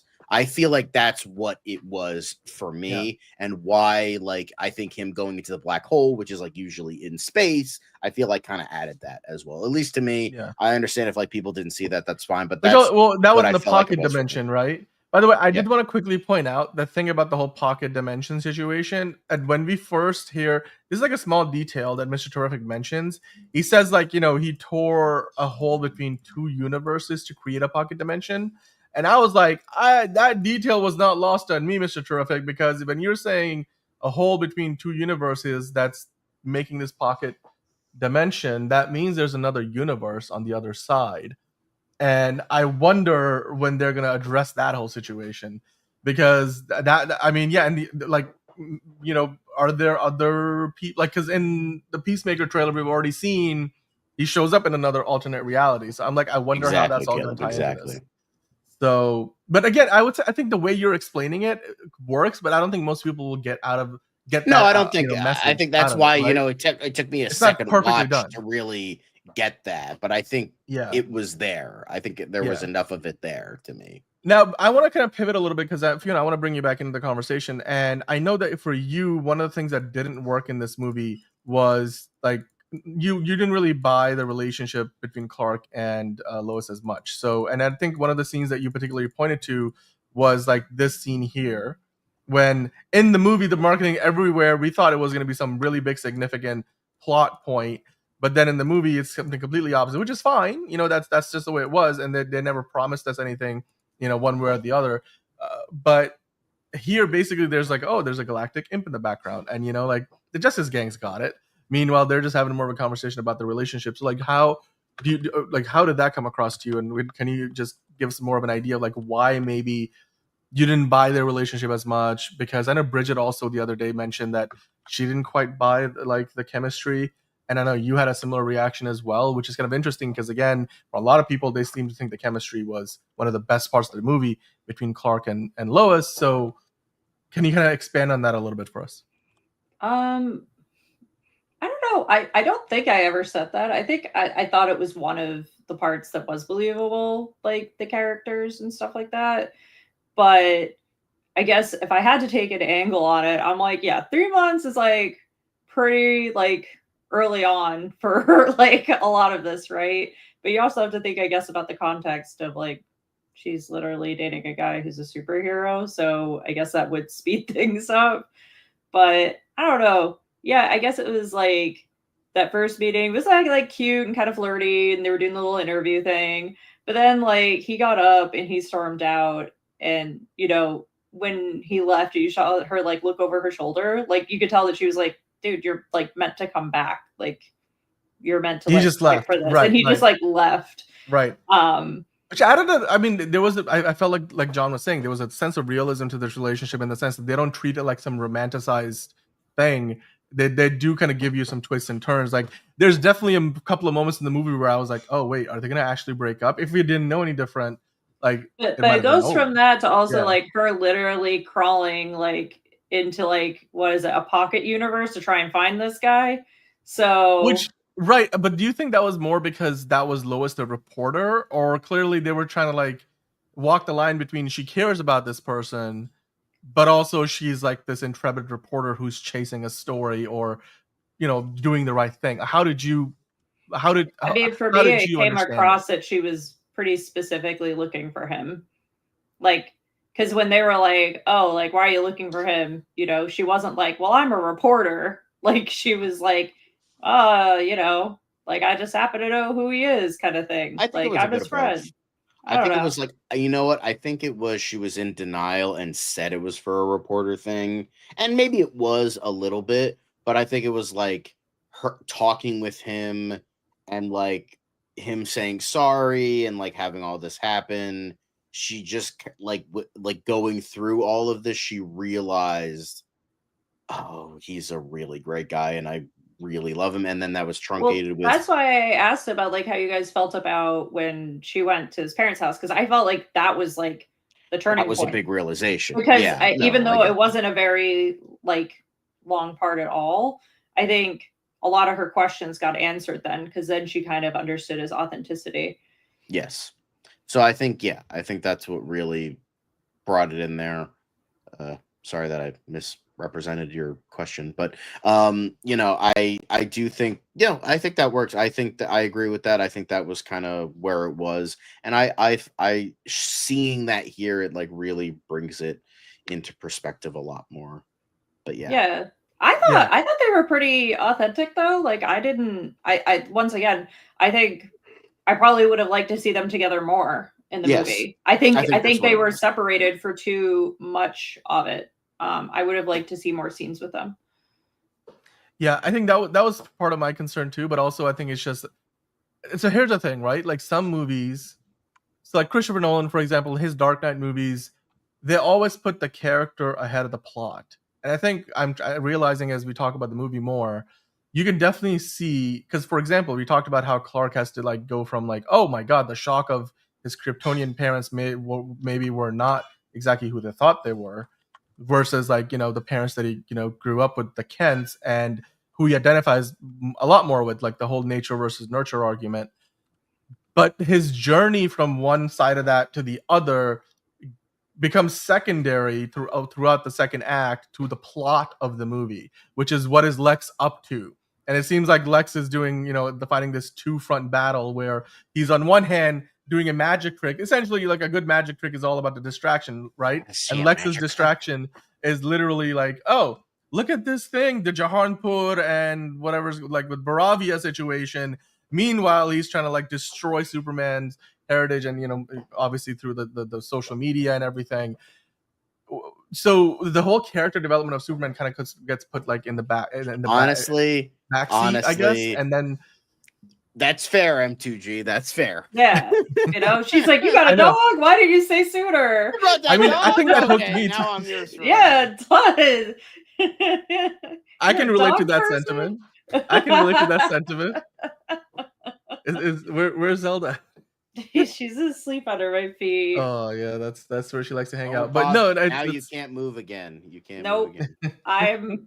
My back is numb. Can't move.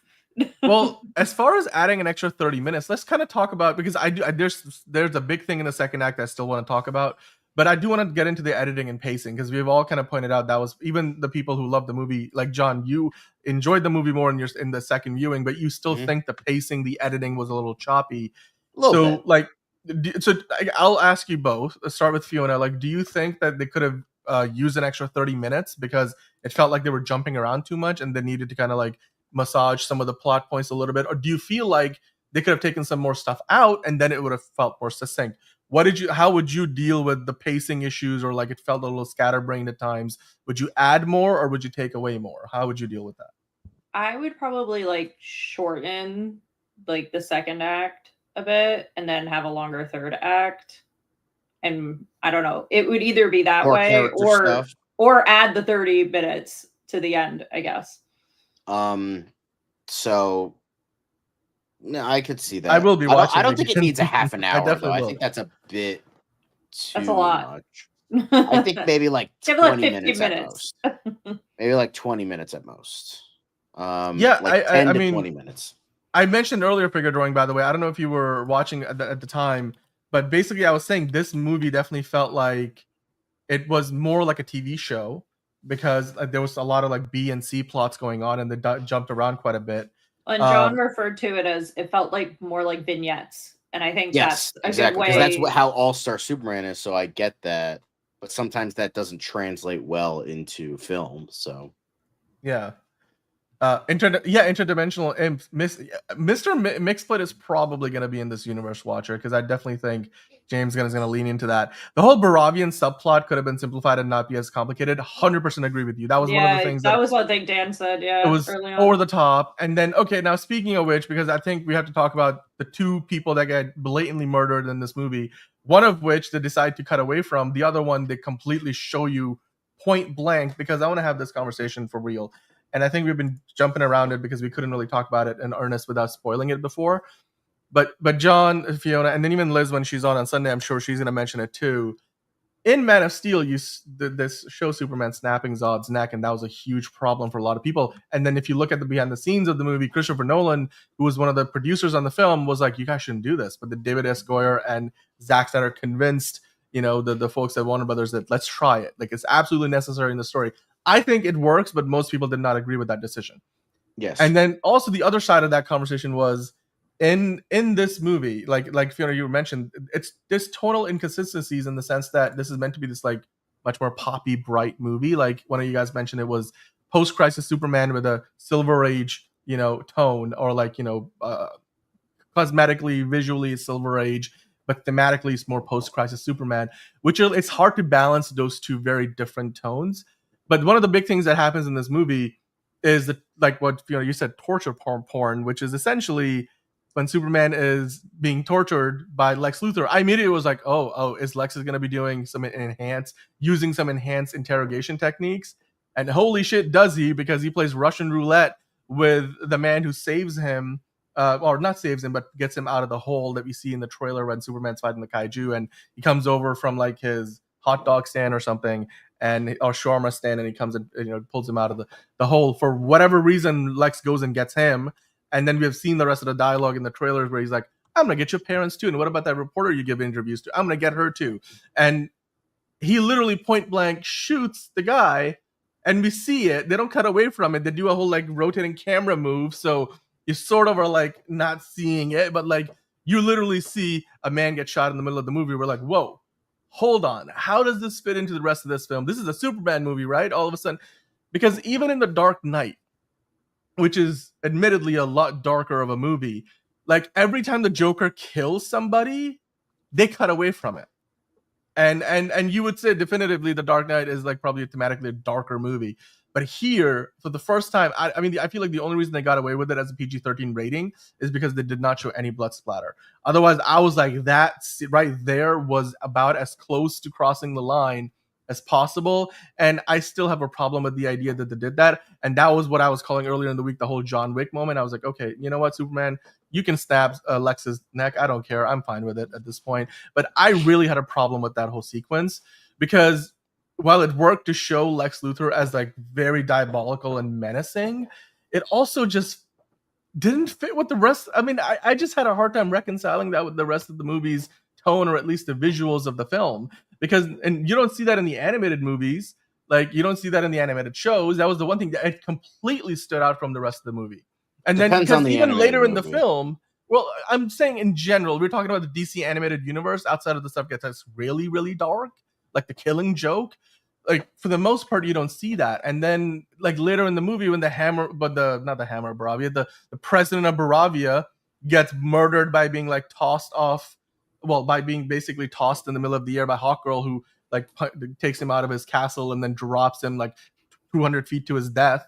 They cut away from that to like a Mentos thing falling into a glass of water on a match cut. So there they don't show it, which is much more in line with what we have seen before. Like, when Batman Begins is like, I'm not gonna kill you, but I don't have to save you either. And he like flies away, and then Liam Neeson closes his eyes like, I accept my fate till the last movie when he comes back to haunt him in his memories. Whatever. But like it's, you know what I mean? Like those two moments are in the same movie. Why show one and not the other? Like I had questions. I don't know how you reconcile that. I mean, Fiona, what did you think about it? And then obviously, John, you can after that like give us your thoughts. I just don't get that part. That was like really weird. I felt the same way as you. I was just a little bit like, oh, they really did that. Like that kind of, and like he was already suffering, like the guy looked like he was already pretty badly beat up. Yeah, like you made your point, right? Yeah, and it's like all we get after that is Superman sheds Superman was tear. already being tortured. Like he was in rough shape. And so I was a little bit like, oh, okay, like, where's this going? Like, of course he's going to save this guy, right? And then that happened. I was like, oh. Like, I remember being like, I was a little, I don't know. Like, it just kind of hit me funny. Like, I was like, I just wasn't expecting that. But, I see the chat. A lot of people are saying it shows just how evil, this Lex Luthor is. I get it. But I don't know. How do you feel, John? Tell us your thoughts. I have been someone who has kind of championed more darker moments in PG-13 movies. So this not only did not bother me, I actually really appreciated it. But again, that's just me. I'm not downplaying what you guys are talking about because I get it. But for me, I've seen that since maybe the early 2000s, PG-13 has been very, very sanitized from what it initially was, which was, as Steven Spielberg said, PG with a little hot sauce in it. And PG movies way back when had way darker moments. Like, I mean, remember Jaws was PG, and that literally has blood and ripped guts and people getting massacred and all that. And that's a PG movie. I think there was another one where it was like Final Exam was intended to be like a PG horror movie, and that was like again, that was a slasher villain. That was a literal serial killer going around killing people. So, you know, there is the idea that like PG has been sanitized and PG-13 has been sanitized. The fact that this actually really pushed boundaries, I very much appreciated. And I don't mind the fact that like it went there. I think PG, I kind of miss the idea of like when PG actually felt like PG rather than practically G like it is now. Like nothing is rated G anymore. It's always PG where it's like it's not that cartoon violence, and it's like right. All right. Yeah, it's more like in this film though, like with everything else going on. Like I feel like if this felt more like a PG-13 movie to me than like most of the Marvel universe. Like that's not. It's not even about the rating to me. It's about this thing just came out of nowhere. I don't think it necessarily. I think it was because he was going through a lot of pain, and he was going through like this. Lex Luthor really wanted to make him hurt, and I feel like to really hammer it in, no pun intended, to the audience, they showed it. Was it necessary? Maybe, maybe not. It didn't bother me. Maybe they could have cut away. I think it was fine. But I think it's just one of those things where it's like darker things can happen in a world that seems nicer than it actually is. So, yeah, I personally don't mind it. And I don't think it's like totally out there. If it was like, you know, like Lex Luthor shoots him in the head and then he grabs a knife and like cuts his decapitated head off and then like sticks it to the glass, I'd be like, yeah, that's fucked up and don't do that. And that is definitely tonally inconsistent. I don't think a gunshot to the head was too much of a but dude, like John Wick does that in their rated R. I'm just saying, okay, look, let's talk about it from a different perspective for a second, right? Because for example, Fiona, you mentioned like one of your neighbors was asking you, can I take my 9-year-old boy to see this movie? Not to mention we sat next to like a preteen teenager while watching the movie, and like it's that whole thing of this movie had stuff happening in it which doesn't feel like it belongs. Like it's here's the, because again, the other point about the PG-13 rating, John, The Dark Knight is PG-13, right? Like plenty of movies do that, and that's just like 2008. But like there's plenty of movies that have come out since. A lot of Marvel movies, like The Winter Soldier, right? Like this in Civil War, like they're killing people left and right. They're not showing you the blood splatter, so it's not like they've sanitized these movies.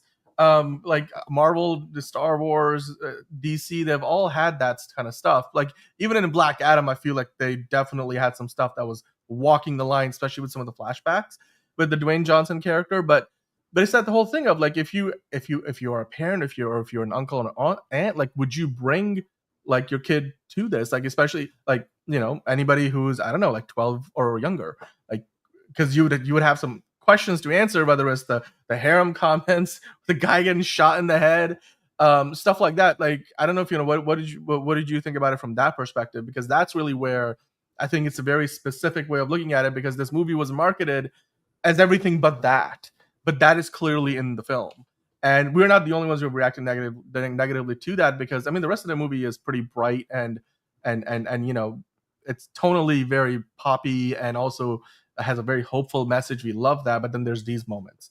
It's like you have the whole spectrum. And usually when a movie kind of like has that broad of a spectrum, people are like, it has tonal inconsistencies. So I think that's a valid criticism. But like, again, if you know, what would you take somebody who's like, I don't know, a preteen or like a young kid, like who wants to go see this movie, which there are plenty of kids that have gone to see it. But I'm like, is this a movie for you know, kids to see, really? Like can kids go and see this movie? Yeah, I think it's really up to the parents and like knowing your particular kid, right? So I'll just stay that up top. But like I think about, you know, like CJ, like my nephew, right? Like I probably, if I took him to see this, his mom would probably be mad at me. Like that's just the reality of that. But you know, everyone's different. Like it's fine. You know, like I think for me, it was like just the tone of the film, be like, hey, we're goofy, but we're also shooting people in the head. You're like, what's it gonna be? you know, like we didn't get any sex scenes either. You're kind of like, if you're shooting people in the head, like give us that as well, you know, like we didn't see any little hanky panky in the kitchen between Lois and Clark. Could have given us a bit more from that, but I don't know. That's just my opinion. Yeah. Yeah, it again, I think if nothing else, it was just tonally really all over the place in that way. And I get it, like, the whole punk rock argument, but I still think it's, when you call a spade in a different scenario, I feel compelled to be like, in this case, we have also had some problems that we should address. You can't just be like, oh, no, it's okay here. Like, if it's not okay somewhere else, I'm like, that's all I'm saying. I'm just trying to be consistent in that critique. I think outside of that, this movie still could potentially make $1 billion. We're going to get into more of that conversation later. Let's go But box office. yeah, let's kind of get into the more positive side of the conversation, right? Because we've been talking, it feels like a lot of negatives for the movie. Crypto. But Baby! I felt like some of the best parts of the movie were everything to do with crypto. Anywhere, everywhere, crypto showed up. My favorite scene of crypto in the whole movie is when in the third act, he's like, "Where's crypto?" I'm like, when basically after the Ultraman reveal, he's like, the whole brain versus brawn. He's like, then he What are you whistles out to smirking crypto. at? And you find out that crypto is literally just like raiding some pet store for treats, and there's a milk bone thing obviously there. That was my favorite part of the movie in terms of just anywhere that we saw crypto. But I mean, Fiona, what did you think about crypto in general, and then also just what were your highlights of the movie? Some of the things that we haven't gone into yet. I could so relate to like just Superman going off, being like, I gotta find my dog. Like so relatable. Like someone took this dog, and it's funny actually. He was like, "It's a foster situation. It's not even my dog, but like I gotta find this dog." Like, Yeah, but he's out there and scared. Like it's like, yeah, he's out there and scared. And then I remember this like the first thing we walked out of the movie theater. I looked at Dad and I went, "I want to see Zelda. I want to see my dog." Very cute. Crypto eating cows. No, yeah, he's like, I had to bring him in because he would have eaten the cows on the farm. Also, like the puppy behavior, so accurate. As someone that my has dog had a puppy, still fucking acts like that, and she's like 8. Zelda is out of the piranha phase, thankfully. But yeah, this was my favorite moment because it's like this, maybe because it represents my dog so much. Like this was back when she was actually a puppy. But it was either me or my dad, because me and my dad, we have kind of the same body mass. So we're big and soft and cuddly to lay on. But whenever we were like laying down on the couch flat, she would just like kind of pop up and just like sit and like lay down. You know how like dogs like curl up, like all that, like she just curled up on our chest and be furry like, well, donut. I can't move. I can't move for however many hours. Your dog is really big. That's why she's huge. Like we have seen the photos. It's no longer a lap dog. The whole eating the tea spheres was funny too. I love that Mr. Terrific has this one. He's like, those are expensive. Gag that became like well integrated into the plot. It's like get the toy, and it's like Hey Patrick. They did capture Crypto's eyes perfectly, and I just wanted to say hello to Patrick in the chat. Also, anybody who's here, guys, like if you are watching, hit the like button. If you're new, we're here doing this 5 days a week, DCU Daily, Monday through Friday. We actually are also doing another spoiler discussion on Sunday, because like today Liz couldn't join, but Liz and I will be doing another of these conversations on Sunday. So if there anybody who hasn't seen the movie yet, you can also come back again. Obviously, at this point, I have a feeling everybody who's watching has seen the movie. But to continue the conversation, we can keep doing it on Sunday. But we're not done yet, obviously. I just wanted to kind of go through some of the more positives about the movie. I feel like where we leave off at the end is really good too. Puny Hulk, yes, the puny God Hulk moment. What would you call that? I don't know what is Spacer referring to when, like at the end, he's like they're double teaming the Lex soldiers. What are we talking about specifically here? No, when like Lex is monologuing and then he gets immediately cut off. Oh yes, attacks him, and they're like, yes, bad dog. Yes, that was so good. That was yes. People will forever compare that to the puny God moment, because it was it's oh god, and that was I forgot about that little bit, but it was hilarious. That was I think so that good. was like a bit much, but it was still kind of funny. I'm okay with it. I'm so okay. You know what? I genuinely hope that after Supergirl, we do get Crypto back with Superman, because I get the direction they're going in, but I just feel like Crypto works better with Superman. I don't know. I just feel like they need to Because bring. it's the opposite personalities. Meanwhile, thanks for watching him, bitch, and like that vibe fits. But that's like not as fun because it's like opposites attract kind of thing, Yeah. Crypto was a lot more chaotic than I thought. He would be the villain. Well, I mean, like I he was like, said, oh, he's gonna be it's gonna such a be good like my boy, dog and he's gonna Ozu, and- like follow all the commands and do all the right things because he's Nope. like, he was a bit messy. He's a bit Look messy. at James been posting him. more footage. This is more test footage of Look. Crypto. I can't. His eyes look weird. Oh my god, I think they captured his eyes perfectly. By the way, get it because I'm making fun oh, of. Yeah. right. Which, by the way, there was a part of that shot. It's like a split second in the movie. You barely notice it, or you might not even notice it if you look away. But you do get the wonky eye thing for like 2 frames, or like maybe more like 10 frames, because I wouldn't have noticed 2 frames. The human eye can't do that unless you pause the movie. But then they were in the trailers using the better part of the shot later on, because they were like, you don't want to showcase the wonky eye thing in any trailers anymore. But Caleb talking about the Peacemaker cameo. That was funny. Oh yeah, That was like, funny. Like literally he's on both TV. Times. Yeah. that was actually one of the theater audible times was in like, the audience. Oh shit! Yeah. Everybody was laughing because Yeah. he's on there for like 5 seconds, but people are Yeah. laughing about it like well after that. I mean, Fiona, have you seen Peacemaker? Because I wasn't sure. Like, I haven't, but Yeah. I'm like aware of it. So when I saw him, I thought it was funny as well. And it was one of the moments like in the audience that everybody did have a good laugh about that. So Yeah, everyone's like, there he is. there he is. There he is. It was pretty good. there's the shot. There's the shot. Well, this is actually Photoshop, but this is not where he is in the movie. But I think it could work really well, especially because now that we go into Peacemaker as the next project, I do wonder if we're actually gonna get Superman in Peacemaker. I they were love talking how about he's there's a like, big cameo. because we shoot and kill our villains. That means we're lesser than you, fucking wuss. Like that was great. Oh, she looks like she just woke up. Hi. He did. Hello. She's like, Mom, why are you hugging me? Get off of me. Hi. I want to lay down. Oh, she looks so tired. Oh man. She's Well, doing dude. fussy baby. Yeah. Well, she was sleeping at my feet and then she just came out. And I was like, Mm, what are you looking for? And she just was standing and staring at me. yeah. Oh, Zelda's always gonna take over the show. Hi. Rightfully so. She's our crypto commentator. That's the. Sorry. She's so tired. She's very tight. What did you think? What did you think of crypto? Bork.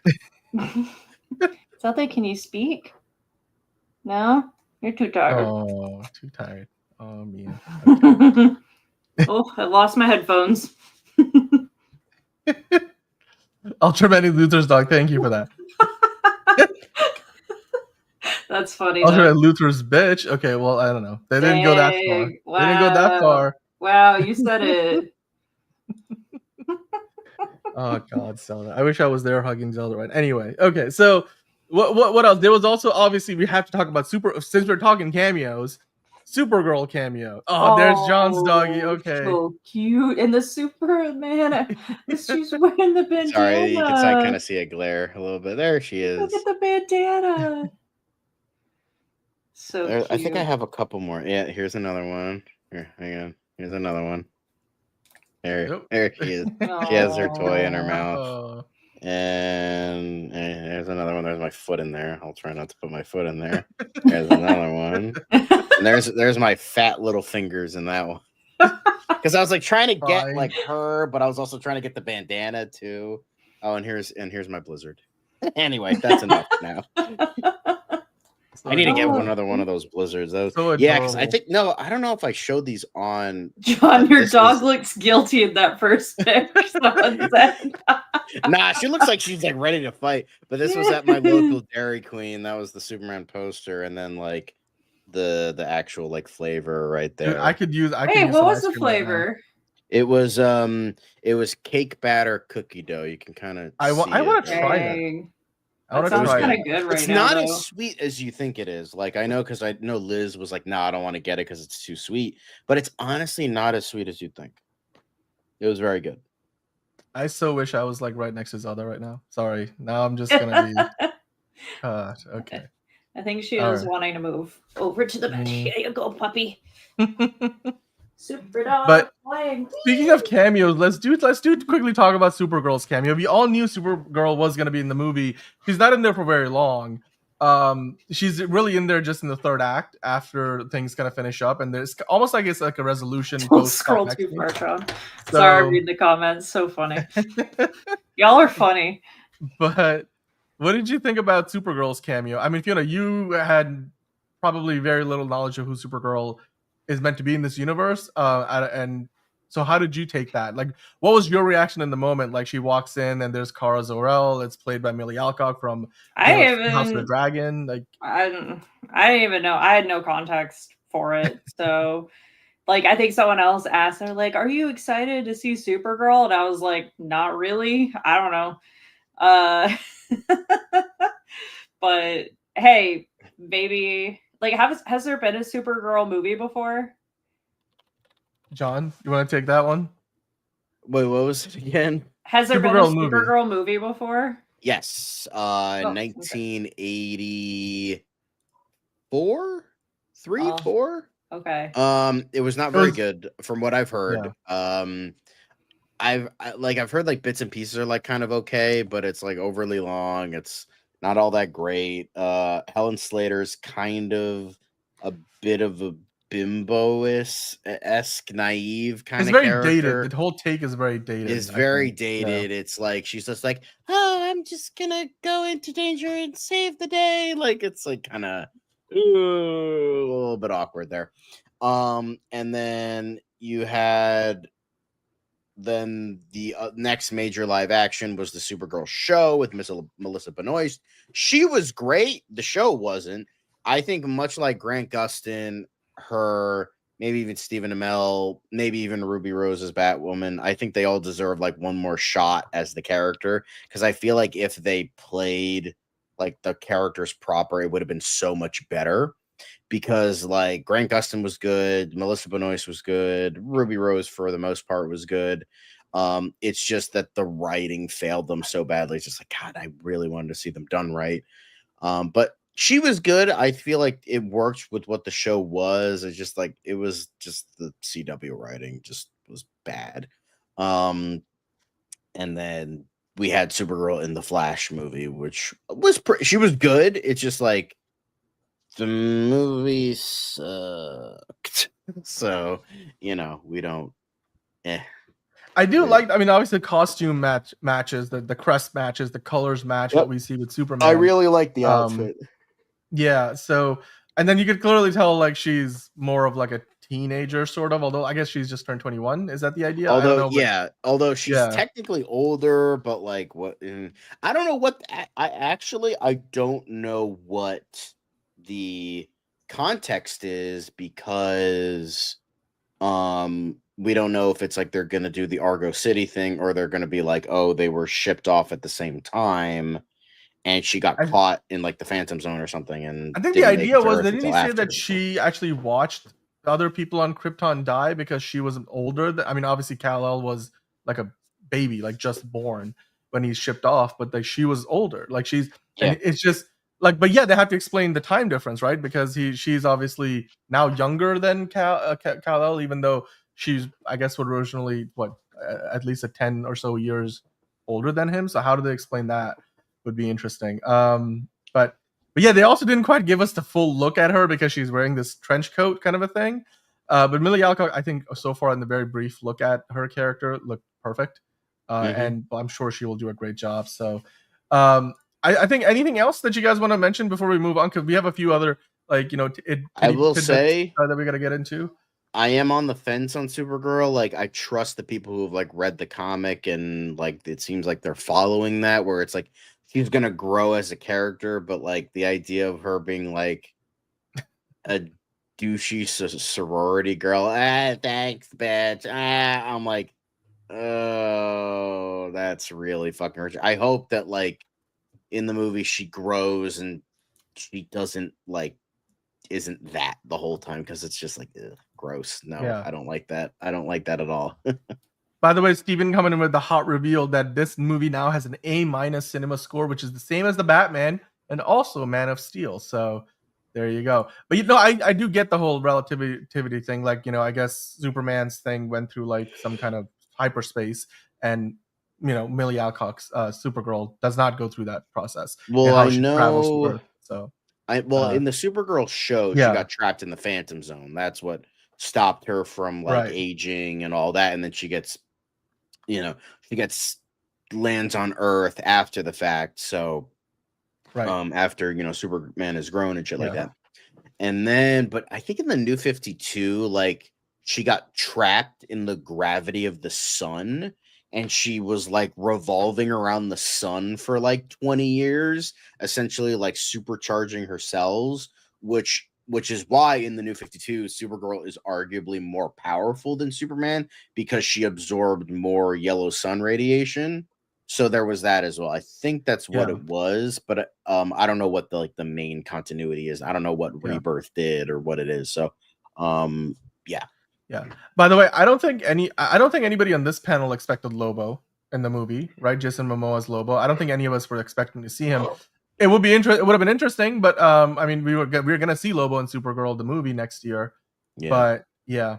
Okay, I guess her ship in the comics flew close to the black hole. There we go. That's another way you can do that, because that would definitely, slow time down for her. But as far as the other positive notes, I do think we have to address the Metamorpho situation a little bit, because we all laughed at that joke at the end of the movie where they're like, yeah, you should join the team. He's like, absolutely not. Like, Guy Gardner's like, nah. Like, his Hawker like, you should be on the team. And he's like, and then what's the team called? And Guy Gardner's like, it's the Justice Gang. He's like, I actually like that name. You're in. Like, so I guess officially now Metamorpho's part of the Justice Gang. I don't know if what did you think about his character? Because obviously he's part of that sequence where you see some of that torture, like torturing of Superman, and then eventually he's like, no, I want to save my son. I can maybe make a son here so that you can get the power of the yellow sun to then break out of the prison. And then we see Baby Joey for a little bit. I wonder if Baby Joey has powers, but I just think Anthony Carrigan as Metamorpho for the relatively brief pieces, sequences that he was in there, the VFX were great, and I just thought he was a standout. I didn't expect him to be even as big a part of the movie as he ended up being. What was your reaction to Metamorpho? Yeah, I thought he was a cool character. I don't have any background for him, but I was like, that's cool. And he's a dad, and he's like I would have been like first thing when like Lex Luthor left, all of that, I would have been like, all right, let's blow this thing up. Let's get my baby, Yep. I was waiting for him to do that. But, I guess, yeah, it made sense. He was scared and, didn't want to like risk, anything happening to his kid. Yeah. And they do kind of show like he's either sitting next to his wife or girlfriend watching TV towards the end. So Yeah. I wonder if that's meant to be Sapphire, like who's in the comics. Yeah. I mean, Sapphire isn't Partner, that yeah. like she kind of looked again. I don't want to judge based on looks, but like they kind of looked like they were in like a small like apartment kind of broke, Mhm. and that's not the vibe of Sapphire. But obviously things change and things can be tweaked, so it's entirely possible that like maybe because she went off to date and marry Metamorpho, that her dad like cut her off, and now they have to live in this I hovel or see. something. Okay. Yeah. That could be the case if it is in fact Sapphire's tag. So. Yeah.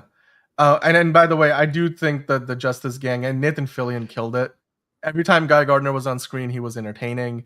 I think Isabella Merced's Hawkgirl obviously has a lot more that we're going to get to see from her character development wise. But, we got like a vignette almost of who this character was. But what's up with his hair, though? Like, they really did him dirty with that. That's Nathan Fillion pushed for that because they were looking into, because the thing is Guy Gardner has a bowl cut in the comics, like he straight up has like this ugly ass bowl cut, and James Gunn was like considering not doing the bowl cut because they're like, I think it's too ridiculous. They were experimenting with other ridiculous ones, but Nathan Fillion was like, no, we gotta have the bowl cut because he has the bowl cut. And although in modern comics they change it to more of like a spiked kind of hair because the Mhm. bowl cut is kind of ridiculous. But like that's what makes it so funny because it's like this dude who's this like egotistical douchebag who like has He like had the like most trunks. powerful weapon in the universe.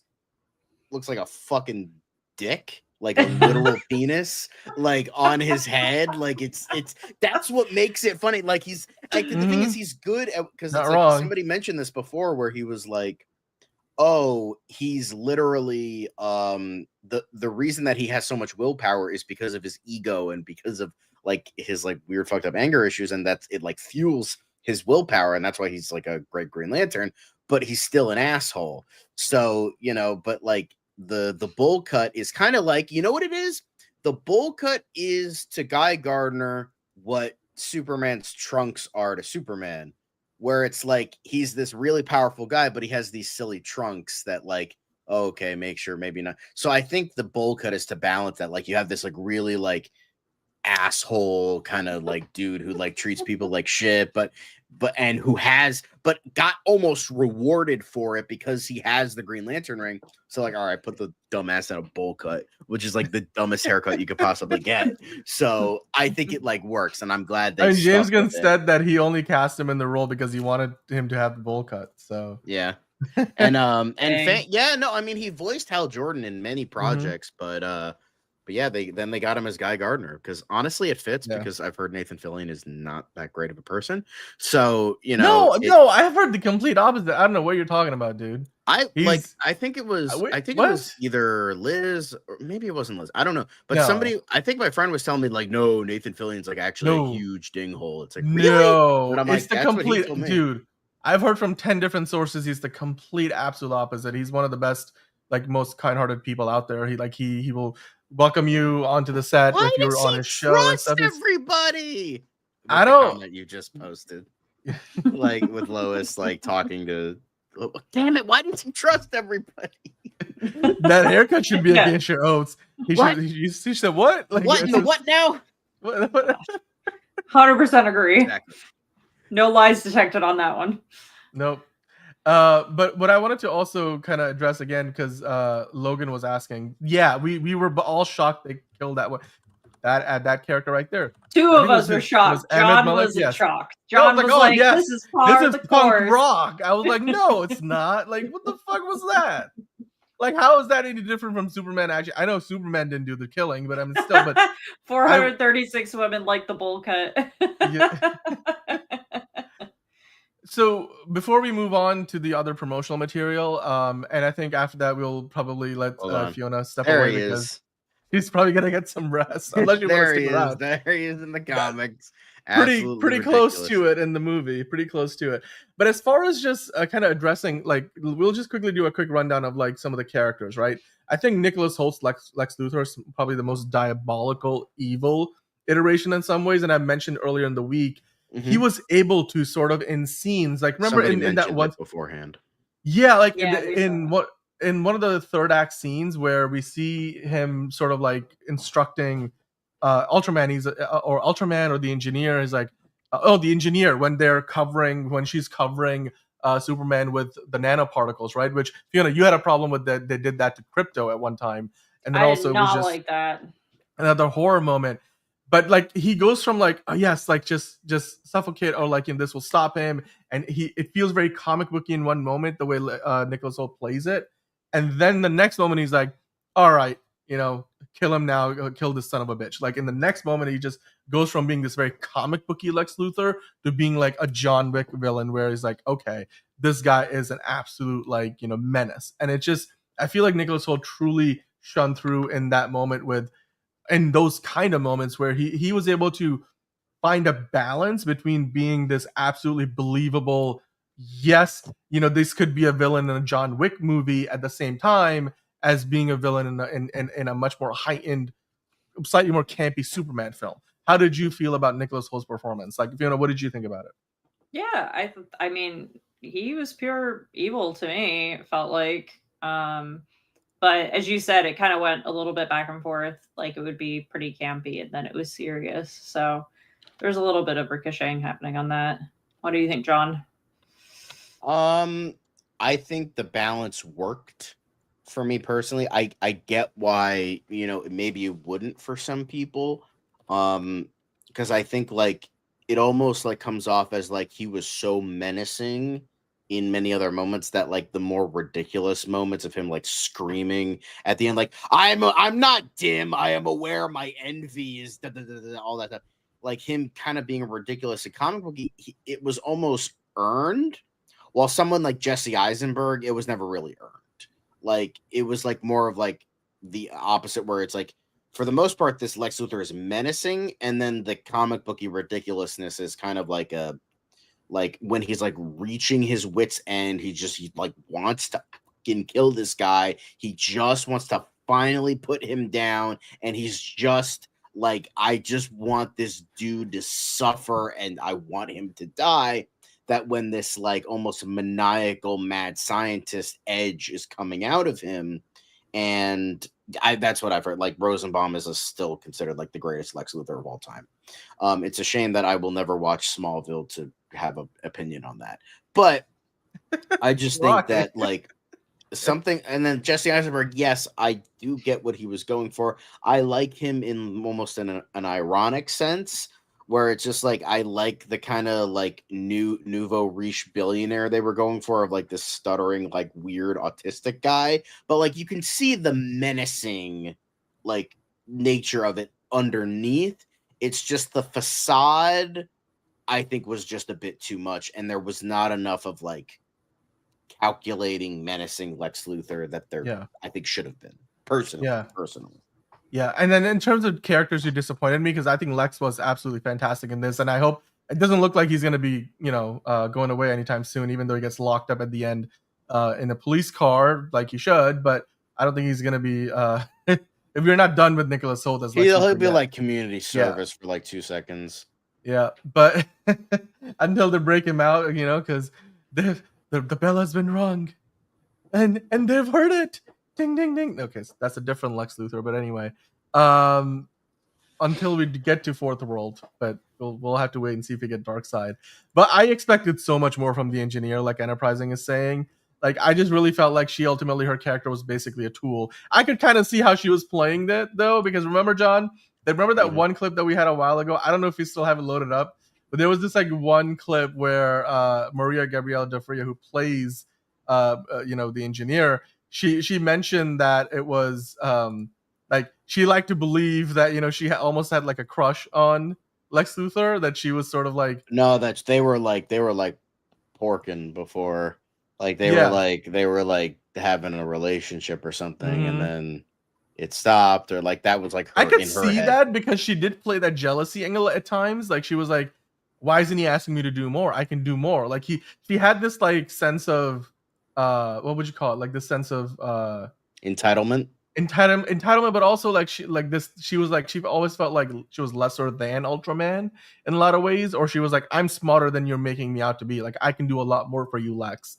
And so I think she did a lot with what she was given, but she was just not given enough to do. So I'm really wondering, what was the Authority movie going to be about, given that they're not doing it anymore, at least for the time being.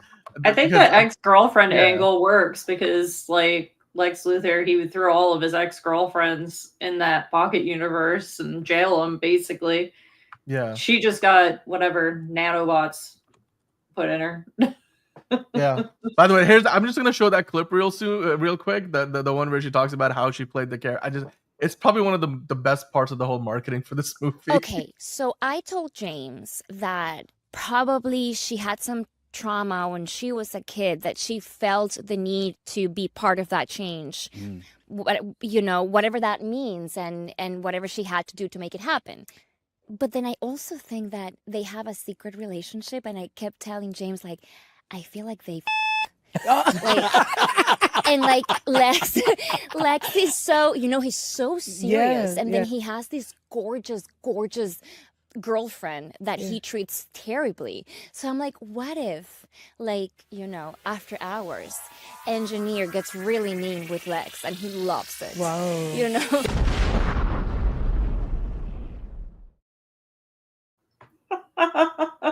Just thought that was so hilarious. You know what? That tracks. Powerful man likes to be, talked down to by by a domineering Yeah, he woman. has like a Tracks. humiliation kink. Like Totally. Yes. Lex, I would say like I bet he likes to get pegged. Like, not gonna lie, I bet I bet he like really likes that. Like, he John, secretly we're likes not that. He even doesn't past want to admit midnight it, but yet. like he She totally freaky. does. And she uses the nanites for like the and then like just like pegs him. I bet. I agree with Frankie. She freaky. Yeah.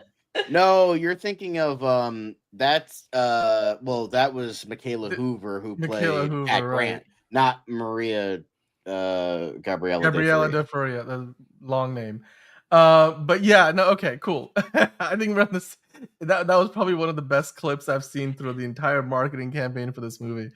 It was so amazing. I was like, yep, I think it tracks. I would totally. That is my headcanon for Lex Luthor and the Engineer. I'm like, if there's anybody who's breaking Lex Luthor out of prison, it's certainly an Ultraman because he ain't got a brain. It's gonna be the Engineer who shows up because she's into Lex just as much as Miss Tessmacher is into Jimmy, and we have to address that. We cannot not address Jimmy and his the game. Rizzler, as The my friend Riz. puts it.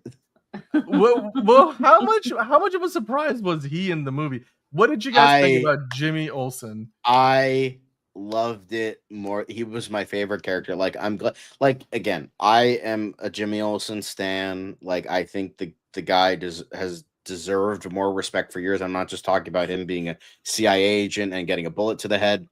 I just think I think there's more to Superman's pal than people like give him credit for. Like, I get it. Like, he was the comic relief for the damsel in distress way back when it's like, if we didn't have like Lois Lane being the damsel, you had Jimmy Olsen being the damsel. I get that, but it's like sometimes like Jimmy Olsen, while he wasn't that here, sometimes he can be like the audience surrogate in a way where it's like, well, you're like, imagine if like you're friends with Superman. Like, that would be awesome, and that would be like so good. And like, it's just like, I think the look of Gisondo, I think the overall vibe, I think literally like,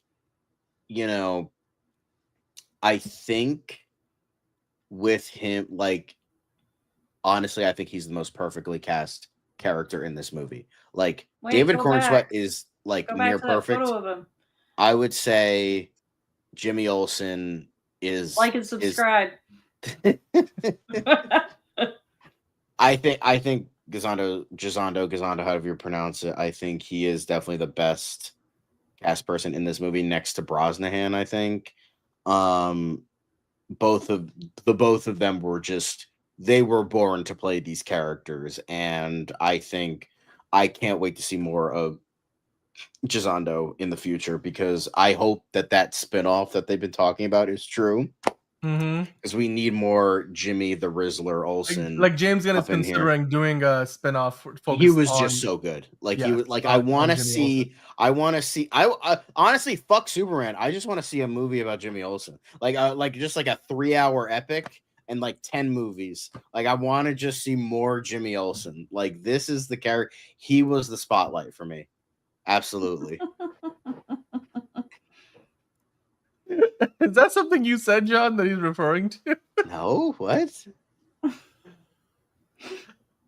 Yeah, I think Mr. Terrific was also really amazing in the movie. I think, again, one of the standouts, and that's why they're thinking about doing a spin-off with him how Eddie as well. played him, because like it's easy to make like the smartest man in the world the biggest dork, but like, nah, he's just cool. Like, he's cool. He's got this, but like, also at the calm same cool time, to him, like they got like the guy who understands logic and not people, because he's like, I don't do emotions. Like, when like Lois is like trauma dumping on him, like about like her relationship, and like he turns around and looks at her like, and he's like, bitch, are you for real? You're still talking? Like, are you Like, still fucking talking? Like, like, I love that. Like, but the thing is, it works with the character, because Mr. Terrific is kind of like Mr. Fantastic in a way. Like, well, he's more heroic than him, but I think like it's kind of that vibe of like a guy who doesn't understand humans because he's so in depth in his fields of like everything. I mean, the man has 14 PhDs. So like, also, yeah, why isn't he called Dr. Terrific? That would make more sense. Anyway, but I think they really nailed, well, Gethegi did, and I think the writing really nailed like the character of Mr. Terrific and why like he is the way he is and why like it just works. And like that whole action scene was great. That's what I was By the gonna way, say. That action scene on the beach was the best action scene for me in Okay, the whole film. so I was gonna just ask you guys, Fiona, is that so? That's your best favorite action scene of the movie when Mr. Terrific just goes boss mode He goes and off. wipes out a whole platoon of LexCorp soldiers, Yes. the Raptors as they call them. Yes. Sorry, Toronto. But anyway, what was your favorite? So Fiona, this was your favorite fight sequence. What was your action sequence? John, what was your favorite action sequence in the movie? Oh, maybe this. I did like the kaiju fight. I thought that was really good. Those are the biggest ones, and obviously the big third act with Ultraman. I thought that was pretty cool.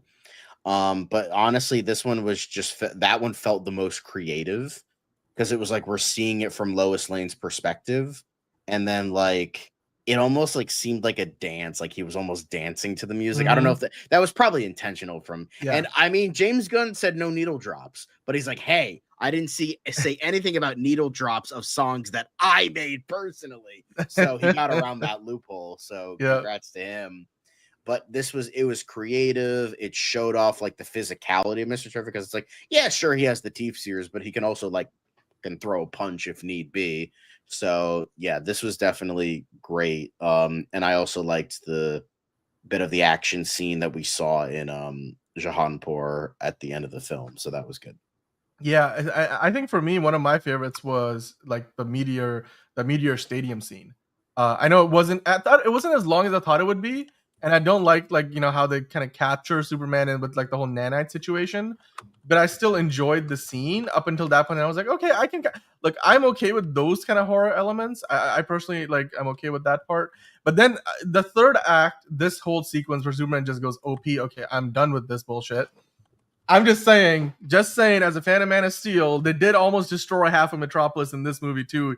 Even though they do piece it together, and then the post-credit scene, the second one after the credits, the post-credit scene, not the mid-credit scene. Yeah, he's like, it don't look quite right. It don't fit. And we put it back together again. Wasn't that one of the first images that we got? That was like day one of when they were filming in Cleveland, right? And you see Mr. Terrific and Superman looking up, looking up a building, and obviously in the movie that they play it up in a different way. And so I guess James Gunn was like really okay with the idea that, oh yeah, this is not spoilers in any way because it's not consequential to the movie. It's just a nice fun tag at the end. Which, by the way, the two post-credit scenes, the mid-credit and the post-credit, were perfectly fine. In fact, the mid-credit scene, if you remember, Fiona and John, it was the one with Krypto hugging Superman on the moon, and I'm like, I don't get the physics behind it. I guess they can breathe in space, that's okay, but that's the kind James of Gunn said he couldn't. He just has a greater lung capacity, so he can hold his breath for longer. Okay, well that explains it. I thought that was one of the cutest shots of the movie, but again, they didn't really set up much. Enterprising loved the barrel roll shot, very very much like Top Gun Maverick. A lot to look forward to in this movie. I mean, this scene still is one of the most colorful scenes I've seen in any comic book movie. This was James Gunn. I will say one of the weird nitpicks I have is how they held that baby. I'm like, stop, cradle, no, it's like a football, like a metahuman baby, like a football. He's holding this fucker like a football, He's he was tracking Superman. Yeah. Yep. It was very much like, you remember in F1, Fiona, where there's the Hail Mary? The Hail Mary, yeah. The Hail Mary, yeah. That's definitely what that scene was, though. Yeah. I was like, that baby's gonna die. But they figured it out. But yes, I mean, Mr. Terrific did have nanites in Superman. That's how he tracks him down to the beach before they get into that whole, the pocket dimension, which you do see that Mr. Terrific is also not, he may be confident, but he couldn't quite figure everything out right when they step in. He's like, they almost get crushed before they find a solution. So that was a little weird because I was like, he's supposed to be this really intelligent person, but then he has a really hard time figuring out a solution to that problem. Until that felt a little clunky, like the way Mr. Terrific behaves in this sequence in the pocket dimension. But anyway, yeah, I think that covers a lot of it. Like, anything else that we left off that you guys want to address? I feel like the third act does come together pretty quickly. It's a little condensed. The second act is maybe a bit too long, a little scattered. The pacing and editing we have talked about. The guy getting shot in the movie was very much like not something I was expecting. But at the same time, I mean, we get a much kinder Superman, and then the whole crypto going all puny god on Lex Luthor was I can't even believe I forgot that, but that was amazing. That was amazing. So yeah, all right. Well, with that, John, I think let's kind of quickly go ahead and go through some of those other promotional bits, and then we'll let Fiona go so that she can get some sleep, and then we'll finish out the rest. We have quick hits coming up, and then we have to talk about Superman's box office, but we've got some more photos here from both I guess these are passport photos, if you will. Lex Luthor looking a lot more docile in this photo than he does in the movie. But yeah, I mean, the costume looks like kind of awkward. He's like squinting, and yeah, he looks it like is very old school. He looks tired. He does look tired. Yeah, which he should be, because he spent an entire movie getting his butt kicked. Yeah, and he carried the movie on his back the whole time too. So I'm sure he's tired of literally, carrying the movie on his back, like quite literally. This was David Cornsweet throughout the whole movie. I felt like, because even when the movie wasn't working for me, David Cornsweet was working for me. So I have to say that. Yeah, he does look like an actor from the '60s. With the curl especially, but he's got that jawline, like very much. David Cornsweet would have been a very rich man. Anyway. He would have been a very rich man if he was acting in the '60s movies. Like he would have been a popular cast in Hollywood back then. So anyway, it even sounds like it. Like he does, like the deep voice. I am Super Rat. Like he's got that deep voice. Yep. All right. Well, let's keep going, John. Shall we? He is Superman. But he also swore in that scene, apparently. Remember, I found it funny because I think where that interview scene really worked for both Lois Lane and David Cornsweet. Did I just mix it up? Rachel Brosnahan and David Cornsweet, a.k.a. Clark Kent and Lois Lane, was when like she gets under his skin. It's the whole like, Superman does not do social media, and he's like, you rehearsed that, didn't you, and stuff. And he's like, oh, fuck you. Like, I'm sure they fixed the I don't know if he says the FU in the movie, but it looks like when they were filming it, that definitely comes out at one point.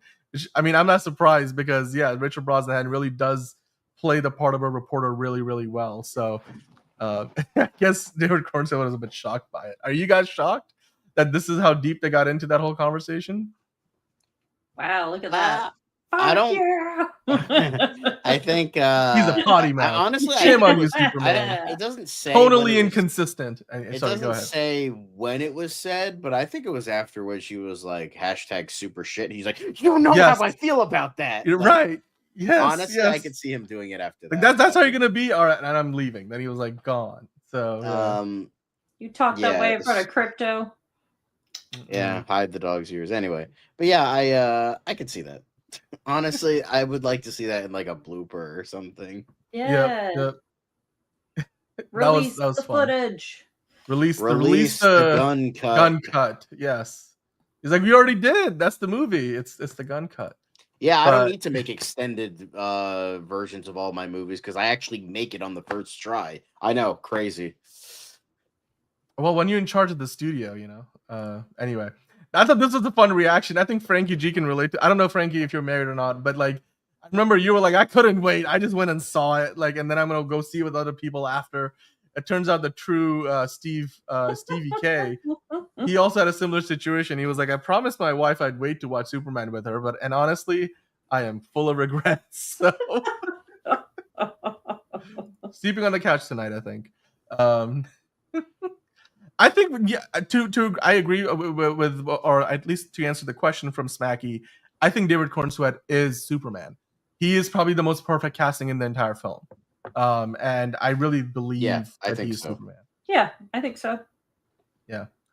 Release the Kraken. Okay. Are you talking about the Seattle Kraken NHL team? Anyway. Kumail Nanjiani, John, he was on the red carpet. for Superman in LA. Oh, And, isn't that interesting? He was in Paris with Peter Safran, the other co-CEO of DC Studios last year at the Olympics. He seems to be showing up in a lot of convenient places. Is he gonna be Booster? I feel like at this point, just announce it already. Superman building. The gun shows Superman building his harem. No, that's like that's like James Gunn in the days of like Slither and stuff like that. That's the Justice's Gray version of that movie with Zack Snyder like building his. Even Zack Snyder didn't do that though. It goes to show you the sensibilities of Snyder and Gunn are that far apart. So. But yeah, I think at this point we might as well just announce it. Like Kumail Nanjiani is playing Booster Gold or something in the new cinematic universe. So he was impressed with Superman. So speaking of impressed, color me impressed with all the social media promotion for this movie. Fiona, I know you've been watching the show every once in a while. Like it's wild. Like they're everywhere, and their social media literacy, like literally, they create some of the most viral clips. John, if you have that clip of Nicholas Hoult from yesterday, please do bring that in. I thought that was wild. That's when you texted me. I was laughing. Yeah, it was so perfect. I was like, that's exactly I'm not the only one. Finally, I feel like I'm not the only one. Vindication. Vindication. Give me that meme. The Andre Brower from Brooklyn Nine-Nine. Believe in the bulge. No. Vindication. There's also some funny stuff from like this. They did some Sesame Street crossovers we're gonna get into in a second. But okay, I think we gave our ratings the other day for Superman in general while we wait for the next few things to talk about. I wanted to get your opinion again. There it is. Oh, hey. Never mind. There you go. There it is. Nicholas Hoult. That's where Lex Luthor has been hiding out. Stop! I can't. Well, definitely their social media marketing team has been like, what's trending? We're going to do that. So, I mean, hats off that they were able to like pull that together so quickly, but it looks like they're doing a lot of it while traveling. There it is. Yep. Yes, totally. Yep. Anyway, okay, let's keep going here. We have another new crypto teaser for the movie that is now playing, and you see a lot more crypto. Oh god, it's so good. Crypto's so good. Such a good part of this movie. Yeah, I can't get enough of crypto, and I mean clearly they know what they've got. And we talked about yesterday's show. There was a bunch of toys. Like they put all the different crypto toys in one reel. I can't wait for more of that. So cute. All right. Let's get into some of the other stuff, shall we? Because we have a lot more to get into from the promotional and marketing front of Superman. Because just because the movie's out doesn't mean they've stopped promoting it, including a bunch of Elmo Kent. Hypno glasses are real, guys. And they actually brought that into with the Justice Gang. They talked about it. It was a whole conversation. Yeah. The movie. I was surprised. Like, did that feel like on the nose for you, John? What did you think? I mean, I don't think it was necessary, but it's kind of maybe it's either like Superman saying that to just people who be like, oh yeah, there's a reason why, like, I just have the glasses. But like it could also just be like, it could be real, it could be fake. I don't know. I choose to believe like it's just Superman Caleb. screwing with people.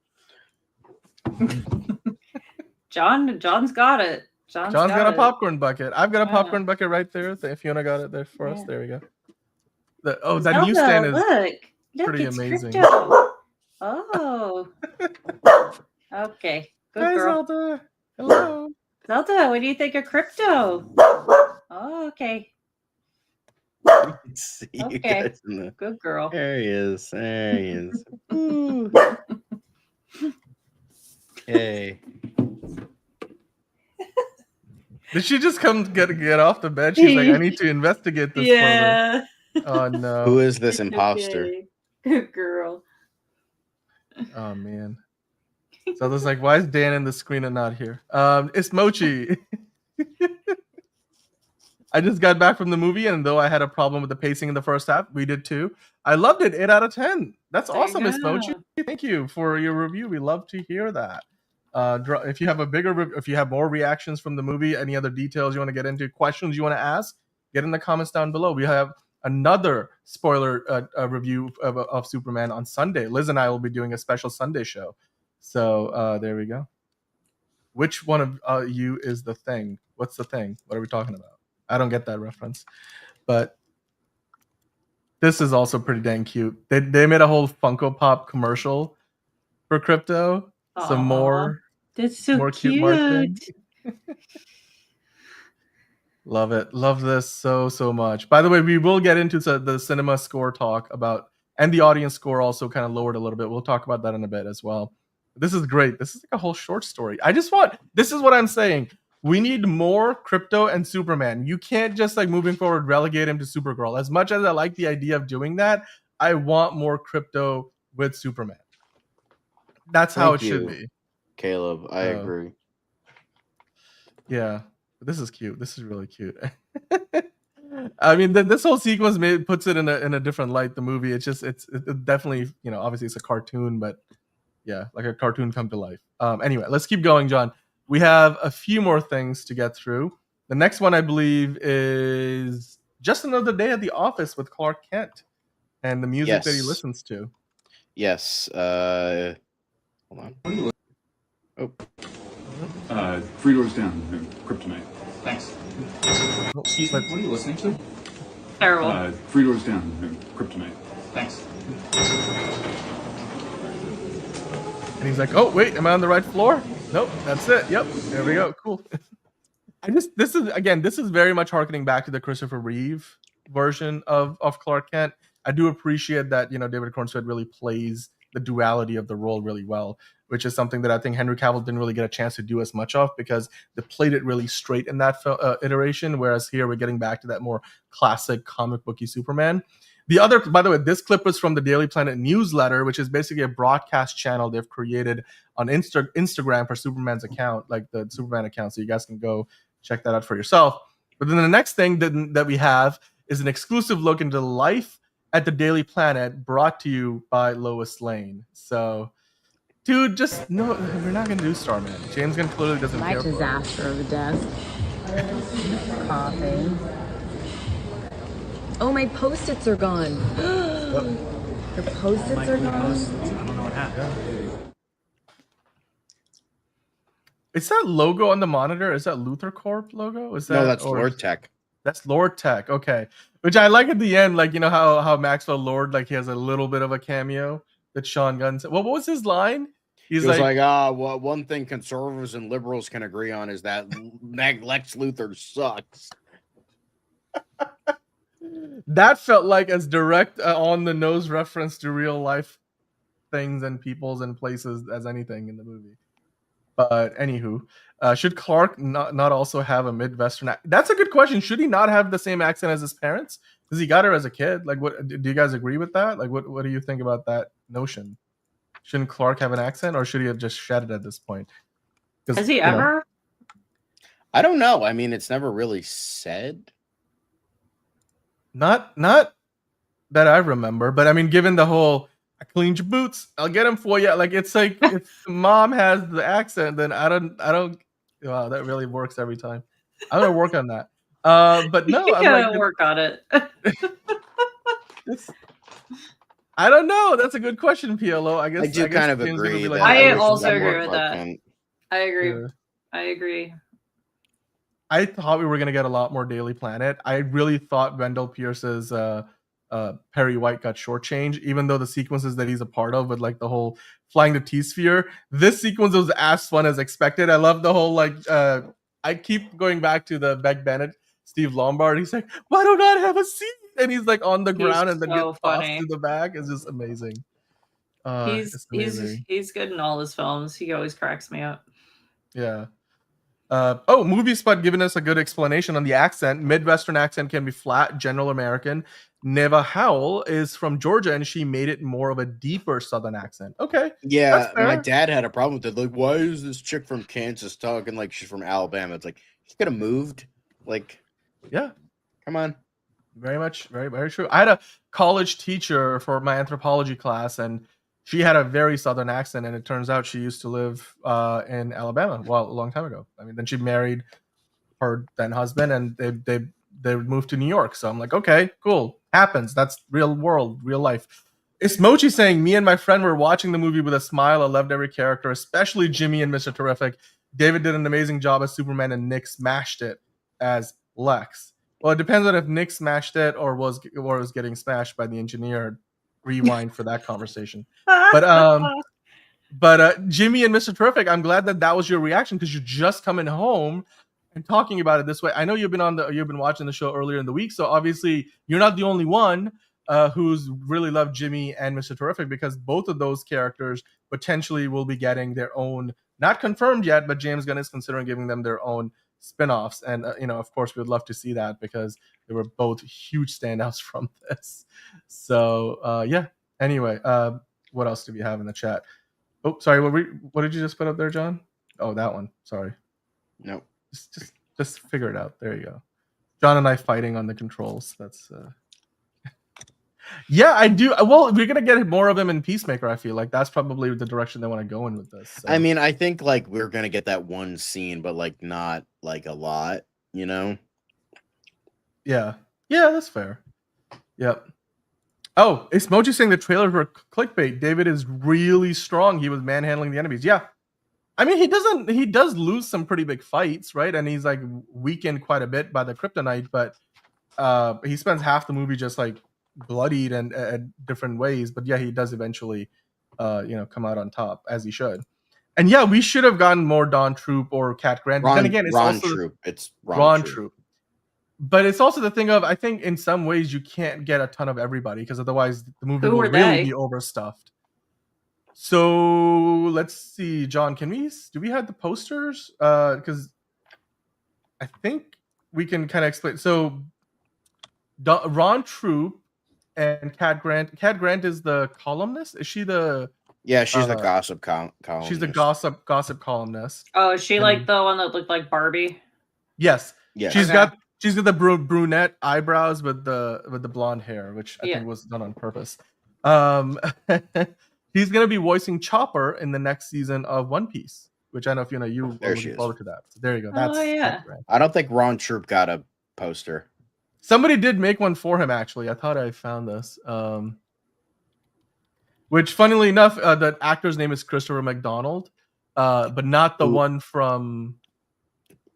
Not the one Shooter from McGavin. Although Christopher McDonald did voice Jor-El in Superman the Animated Series. Right. There we go. Good shout there. I heard this movie was already has broken box office records. Yes, Mackie, we're getting to that actually. We're gonna talk about that. A couple of records already broken.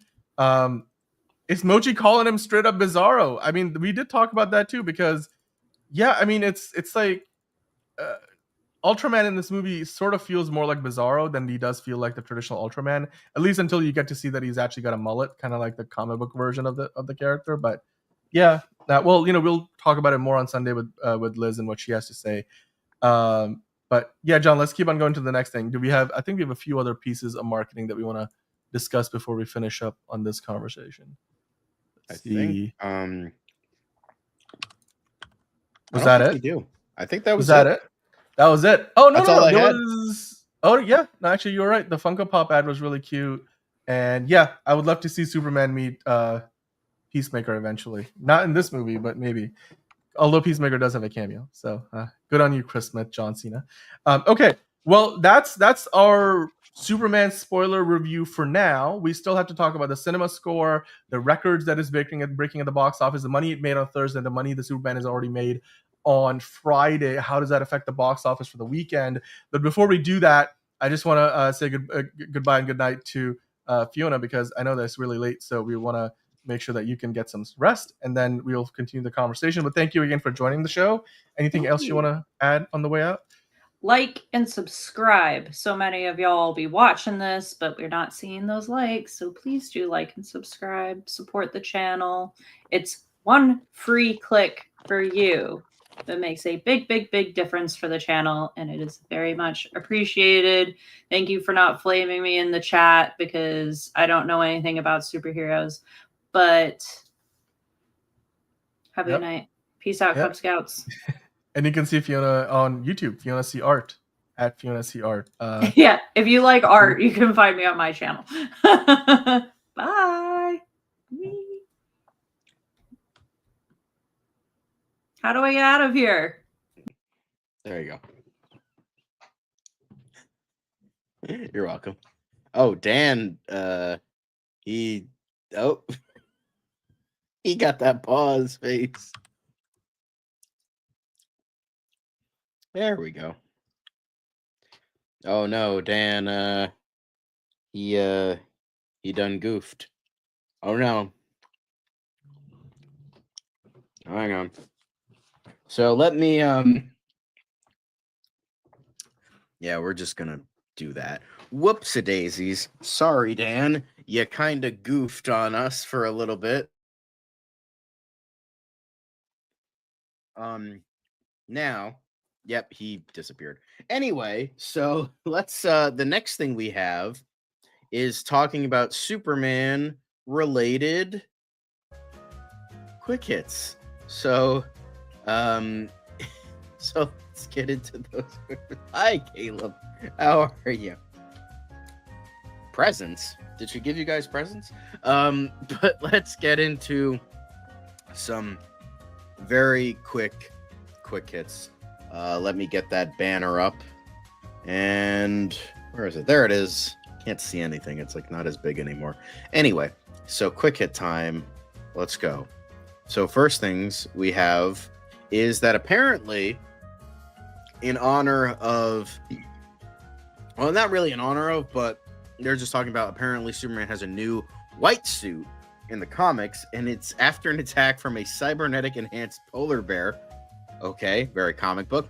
Superman swaps to a white and blue suit, and I will say it looks good. It definitely is reminiscent of the more Kryptonian suits in the movie that we see Jor-El and Lara Lorvan in. So yeah, I think that works, and I think it looks good. What are your guys' thoughts on the apparently new Arctic look? I mean, Batman has an Arctic suit. Might as well give Superman an Arctic look since he's, you know, in the Arctic. So yeah, if he had blue trunks, it would be perfect. Honestly, I think this works without the trunks. Like this specific one works without the trunks, but everything else, I think it's a good looking suit. Next thing we have, going from one superhero July film to another. Apparently, Fantastic Four director Matt Shakman teases that the IMAX aspect ratio expands into 1.431 whenever Galactus appears. I knew what you meant. Also, we already made that joke before, but yes. So that's definitely going to be really cool. So it's definitely going to have that epic feel. I don't know if Dolby is going to show that. I'm going to be seeing it in Dolby. So, you know, I hope it does. I hope it shows off that, even though it's not IMAX technically. But yeah, I hope so. But moving on to the next thing. Apparently now you can pre-order the Superman Steelbook at Walmart. Unfortunately, I don't have a Walmart very close to me, but maybe I can pre-order it on Amazon. But yes, you can order now. Pre-order it now. Fucking the day the movie comes out, you can pre-order the Steelbook. I'll try to get it because this is definitely a cool looking Steelbook, and I don't know if it's the greatest thing ever, but I would love to see it on Steelbook because you know, but yes, the Steelbook looks great. I'll try to snag one, but yeah. Next thing. Apparently, Legendary Way's Lionsgate deal, the Apollo-backed Dune and Godzilla studio, is considering a deal with the John Wick and Hunger Games studio. Apparently, you know, they're potentially looking to partner on some films. Those could evolve to a more complete offer. We are in business news, Dan, so we're talking about Legendary teaming with Lionsgate. Thoughts? Yes. I thought this would be great because, I mean, Legendary has the money, and Lionsgate is right now, they just split themselves in half, like you were mentioning, where they spun off the whole the streaming service. What was the streaming service? Stars. They just completely spun that off, so it makes sense. Hello, Caleb, I'm back. But yeah, I think this would be a great time to acquire Lionsgate, also because right now Lionsgate will be selling low, right? Because they've had so many problems over the past year with whether it was distributing that Francis Ford Coppola movie Megalopolis that went nowhere, or the many other mistakes they've made. And even Ballerina didn't do as well. So I think right now is a good time if Lionsgate wanted to invest in this. We can't really talk too much about this, but I certainly wouldn't mind, John Wick crossing over with some of the franchises Legendary has. Although Legendary primarily right now is not a movie studio unto itself as much as they're like a production company, and they partner. They're more like a subsidiary of Warner Brothers, right? No. They're their own thing because they actually had a deal with Warner Brothers, which now the only part of that deal that's still active is the Godzilla franchise and any of the other franchises they've already Isn't been it working Dune with them on as well? Because it says Dune. Right, here, so. right, Dune. But the thing is, they don't. So they can only work with Warner Brothers on that because Warner Brothers actually holds the rights to Dune and Godzilla. But Legendary like co-finances. They also co-finance like the Dark Knight trilogy back in the day. You have seen the logo before the Christopher Nolan movies, and even in Inception, I think.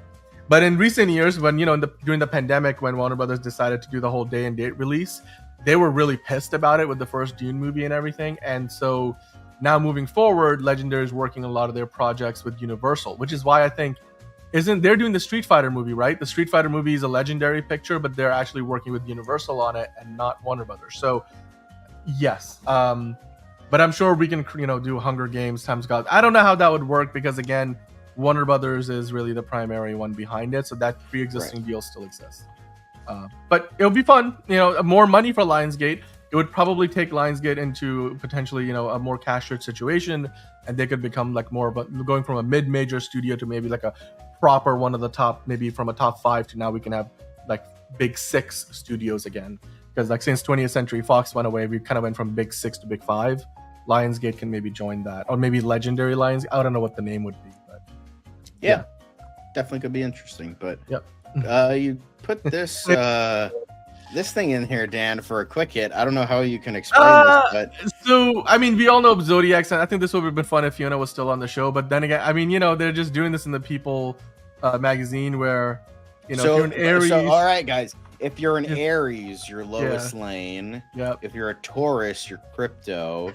Gemini, you're Superboy. All right, I guess I'll take it.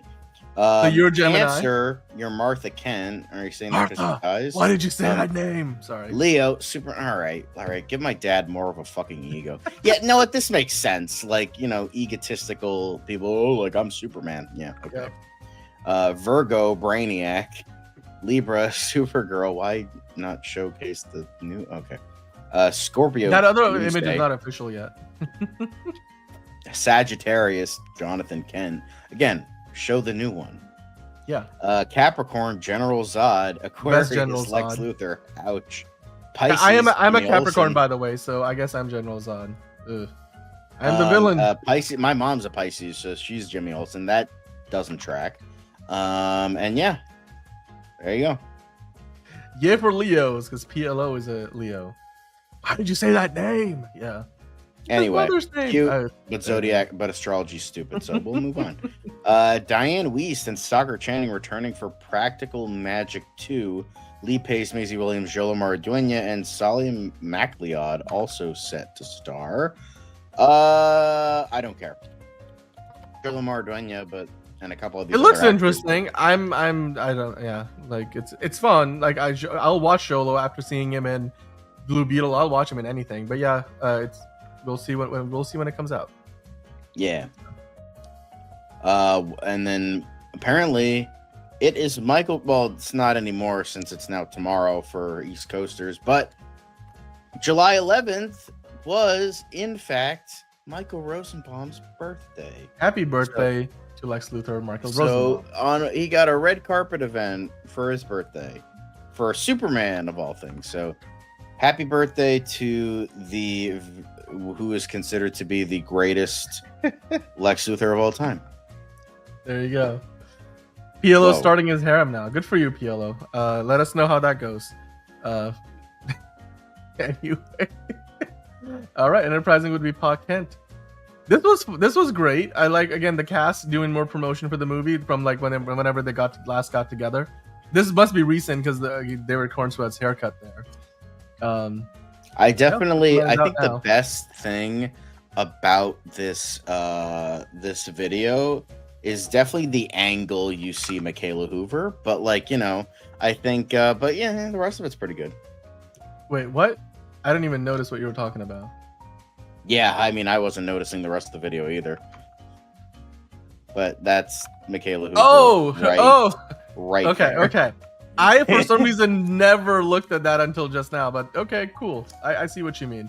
Movie Spot saying it would have been my grandfather's birthday, July 11th, and James Gunn's father's, and today, July 12th, is Rachel Brosnahan's birthday. It is indeed really, really timely. So happy birthday to Movie Spot's late grandfather, to James Gunn's father, to as well as now to Rachel Brosnahan.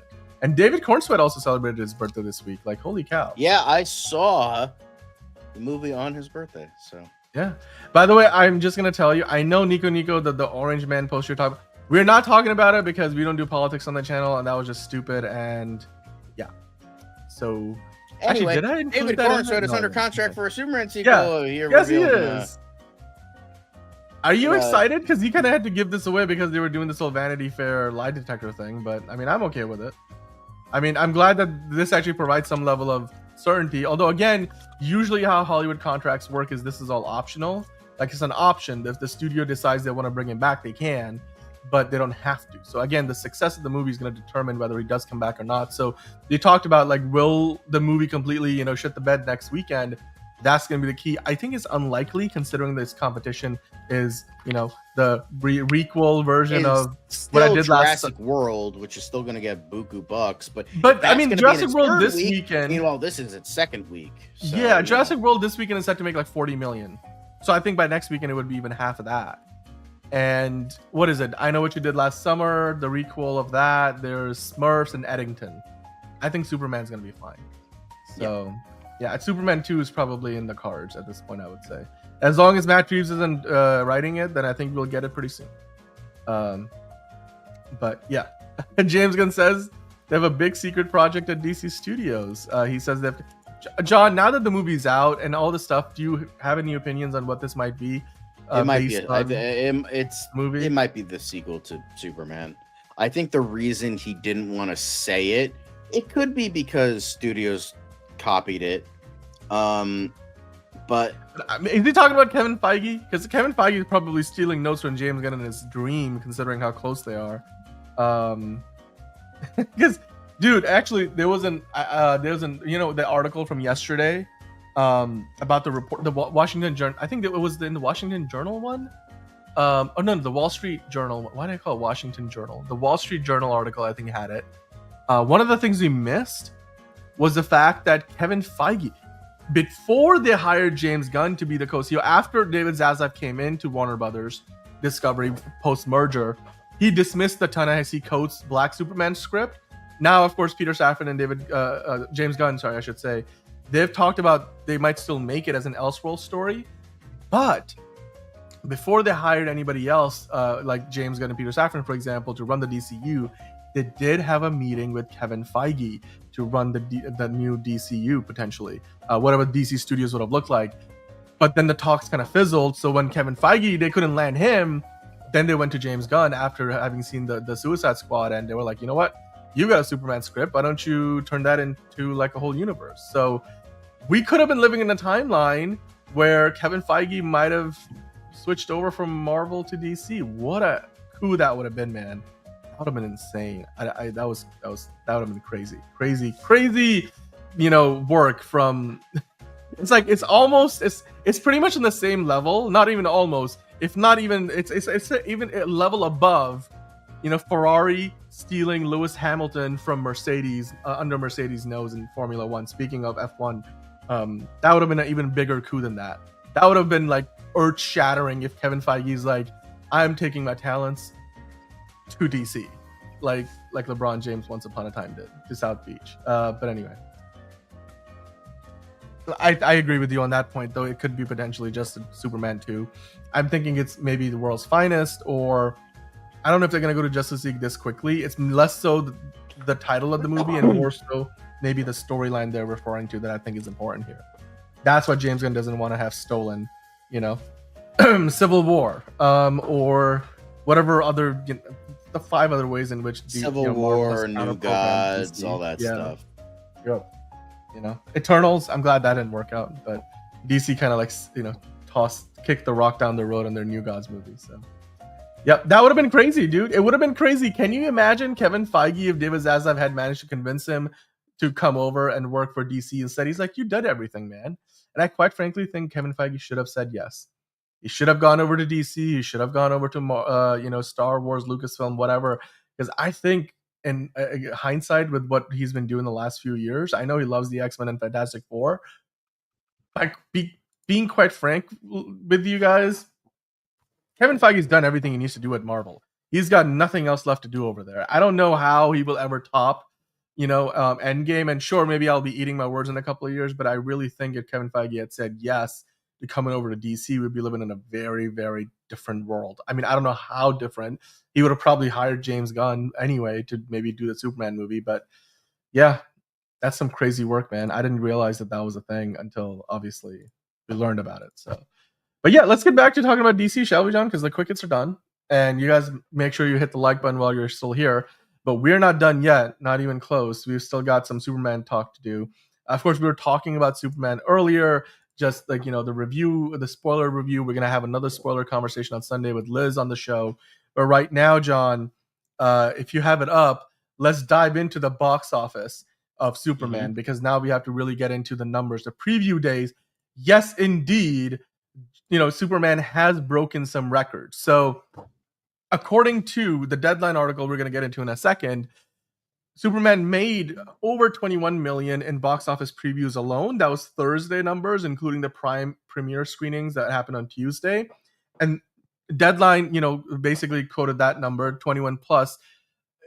But that number wasn't the final number, John. So if you go to the Deadline article for a second, they were already saying with 21 million plus on Thursday alone, that means that this movie is potentially, looking at least 115 million or more, which is a great number because 116 million is what Man of Steel was going to do or did in its opening weekend. So this would have been fantastic or terrific in the sense that it would at least be on par with, Man of Steel and then potentially even higher. But if you go to the Wrap article, John, for a second, that their number was the final number, saying that 22.5 million is officially what Superman raked in all of previews, including the prime premiere screenings on Tuesday and the Thursday screenings, which is a really good start because that 22.5 million, now we're going to go through a whole car wash of articles. The next one has a great headline because Superman, with this 22.5 million previews, has broken James Gunn's record for the biggest previews of any movie James Gunn has ever worked on. Even his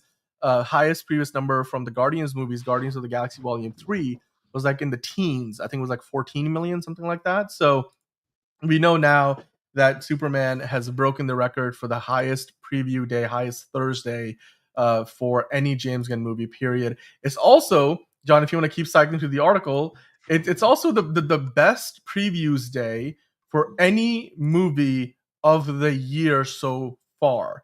And it really sets it up to get onto the top end of its projections, which right now are looking like 115 to 135.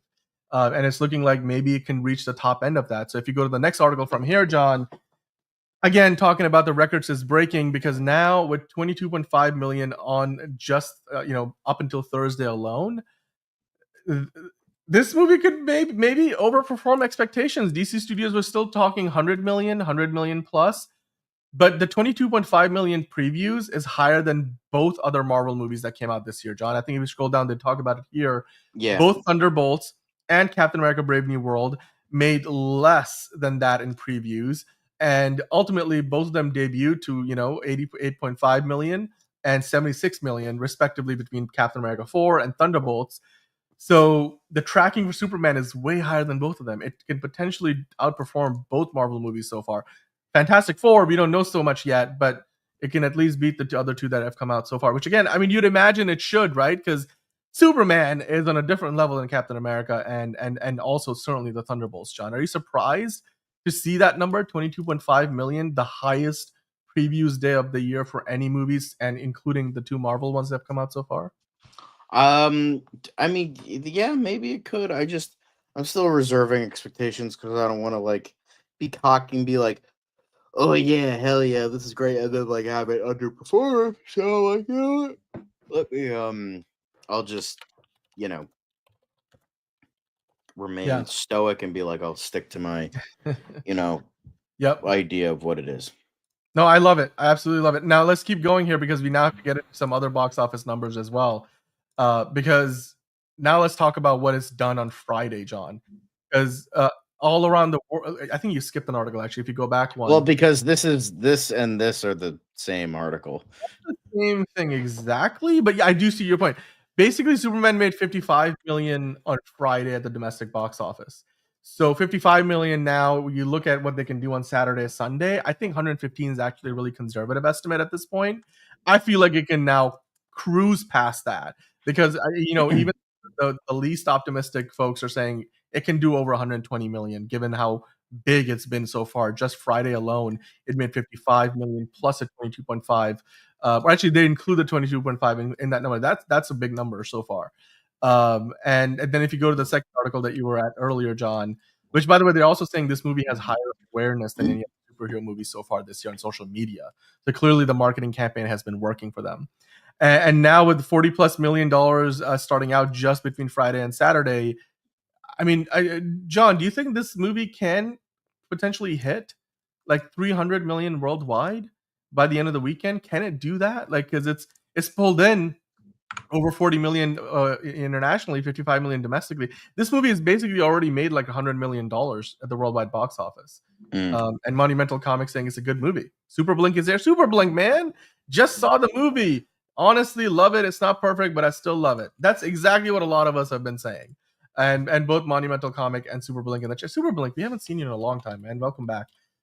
You're coming in on the tail end of the show, but you're welcome to rewind because we did our spoiler review earlier. We're doing another spoiler review with Liz on Sunday. John and I and Fiona were talking about the movie today, and then Liz is on with me on Sunday, so we can continue the conversation. So, and don't you worry, Steven, you won't be. You might miss John over the weekend, but I will be here with you on Sunday, and Liz, of course, as well. John, your thoughts on the box office so far? It's interesting. I think we're gonna be in for maybe a shock, maybe not the biggest shock ever. I don't expect the biggest opening ever, but I think we're going to be getting something that's nice to see. Very nice to see, whether that's international or domestic. And then and so far, the numbers don't look like it's going to catch up to Batman v Superman opening, but it definitely looks like it can be the next best thing. So I feel like I'm pretty confident that 150 is in the conversation now. But here's the thing, like if we're looking at solo it's going to have the highest for solo Superman movies. Yes, Batman and Superman, absolutely. Batman vs Superman, it has Batman in it, and Wonder Woman in it. I mean, but Man of Steel is. I'm talking about the title. The title is Batman versus Superman. So, like, of course, they, Yeah. Oh yeah, 800 million is definitely possible. We'll have to see how the second weekend does. I think that's going to be really telling. If this movie doesn't have even a 50% drop, like if it drops less than 50%, or even anywhere close to 50%, like if it makes 120 million plus an opening weekend, then goes and makes another 60 odd million in the second weekend, I think we will be, really, really happy.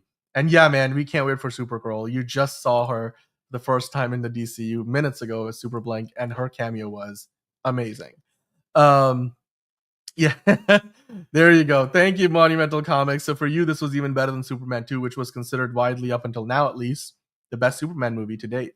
And John, if you go to that last link here now, that's again more marketing for Superman, as a lot of you guys have today. You can go check it out in theaters for yourself. People calling the movie triumphant, hopeful, a sky-high thriller, a must-see film, the must-see film of the summer, and we hope that you can go see it on the biggest, best screen possible, because holy cow. I mean, this movie has some, imperfections, pacing, editing being some of the things we talked about, maybe some tonal inconsistencies, but by and large, this is an amazing start to the new DCU, John. I can't wait to see what's next. I mean, obviously Supergirl is next, and then what we get beyond that too.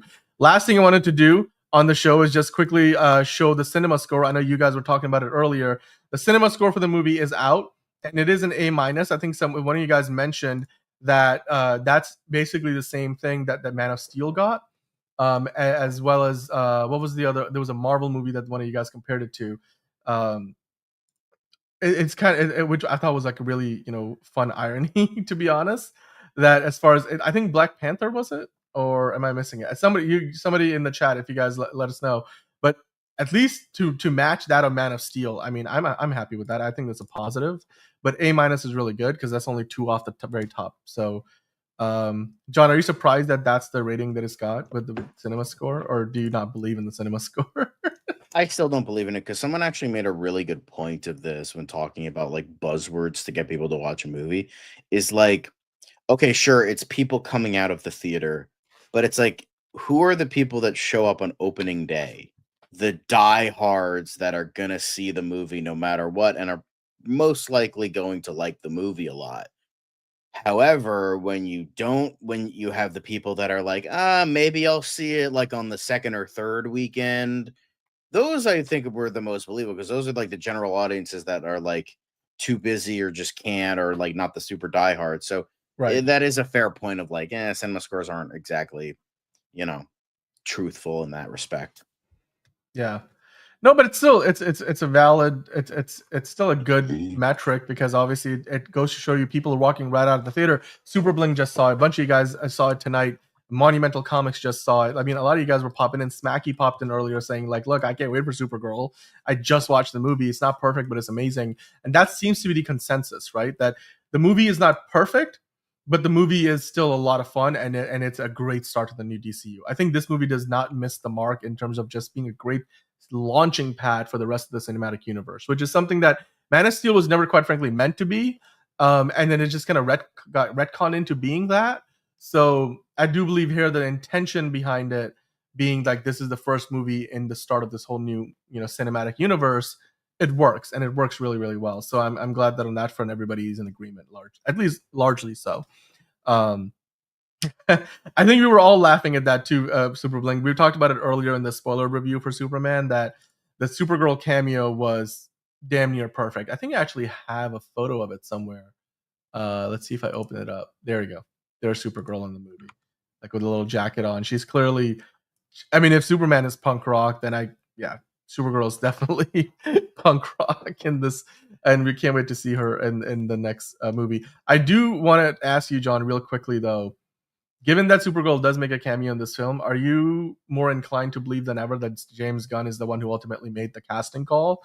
Or did Craig Gillespie, the director of Supergirl, actually have a say in it? I would like to think that Gillespie had a say in it, but I feel like it was for the most part James Gunn is like, Jen, I'm the CEO, I'm directing this movie, I could fucking add whoever I want. So I think there is that, but maybe Gillespie had a little bit. Like obviously he's directing the movie, so he's gonna have a say. So Yeah, absolutely.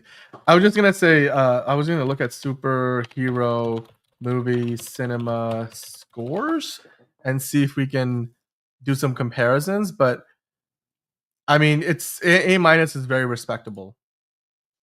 It's very respectable because if you look at the whole scale, like Captain America: Brave New World, for example, came in at a B minus. This was one of the lowest scored MCU movies. So for this to get an A minus, I think is fantastic because again, and terrific. That means most people either love it or at the very least really, really like it. So yeah. Supergirl's about to be Super Valley Girl. It will be fun and more crypto. Yes, sir. More crypto indeed. We love crypto.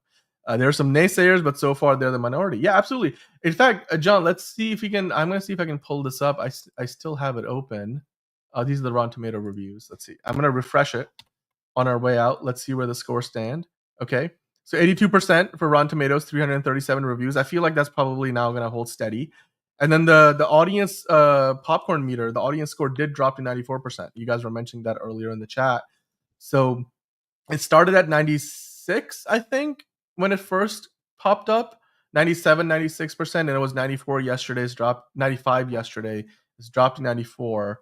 John, do you think these two numbers are basically where it's going to be at, or do you think the two numbers are still probably going to change up a little bit by the time we get to the other side of the weekend and more people have seen it by then? I think we're going to be getting. I think maybe it's going to go a little bit down, but for the most part, it's going to stay positive. Yeah.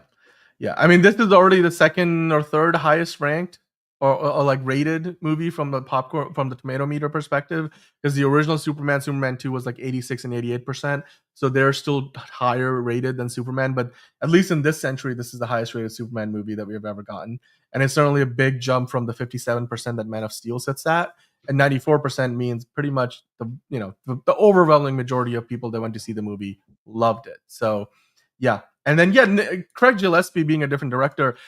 We talked about yesterday, James Gunn mentioned that every movie in the DCU is going to have its own tone, and it's going to be filmmaker, first kind of a situation. So Craig Gillespie is going to get to do his thing, and then I forget who's directing Clayface, but James Watkins. James Watkins is going to do his. It's like body horror, and he's like, that movie is completely different from what you're seeing in Superman, even though we do get some body horror in Superman that you guys have seen the movie. So you could see that there's some horror influences in even Superman, but then again, the whole movie didn't feel like that. Clayface probably will. So I love that we're about to get a very diverse cinematic universe, and yeah, I can't wait to see what you guys have to say about the movie when you go see it a second or third time over the weekend, because like I mentioned earlier, John and I and Fiona today gave you our spoiler thoughts on the movie.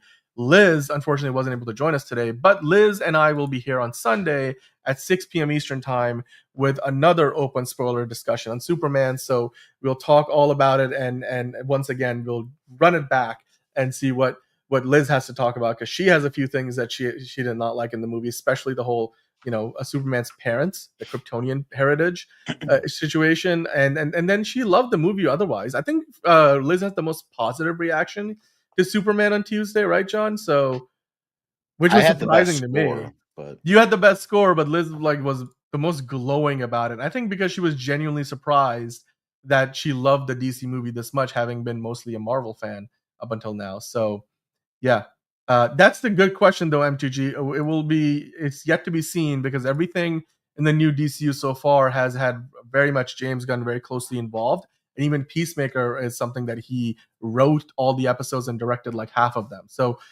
when we get to Supergirl, Lanterns, and Clayface next year, that's when we're gonna get to find out how good is James Gunn as a creative producer, and when he's not the one writing the script and he's not the one directing or being in the editing room working, in post-production on the projects. But until then, John, we're gonna have you back on Monday. So have a great weekend. Have a fantastic, terrific weekend. And Liz will be here on Sunday with me at 6 p.m. Eastern, like I said, so be sure to stop by. We'll continue the conversation. In the meantime, John, tell the folks what they got to do, because if you're not done it already, make sure to hit the like button. And then also hit subscribe if you're new. We're here 5 days a week now, even sometimes on the weekends, I guess, because we'll be here on Sunday. And if you hit the notification bell, that will tell you when we are live. And we'll continue the spoiler chat with Superman. Until then, as David Cornsweat, as Superman, as James Gunn, and even as physicist who, gave us the canon home location of Superman, Neil deGrasse Tyson, would tell you, don't forget to look up. It's another project that's been blessed from the beginning. There's the shot right there. That. Okay, we don't need to see right there. Hey, buddy. Eyes up here. Now you want to get nuts? Let's get nuts. Here we go. Victory mine. Ask me how am I doing? I'm telling you, really, I'm doing sublime. I never wait in a stewardess line. I just go do it. I'm moving my time. Really had nothing to do with it. How am I moving? I'm moving like you want to shine. Follow my lead. Don't listen to lies. I had to put me all on the line. That's why I know that victory's mine. I prefer Jared Leto. Hunka, hunka.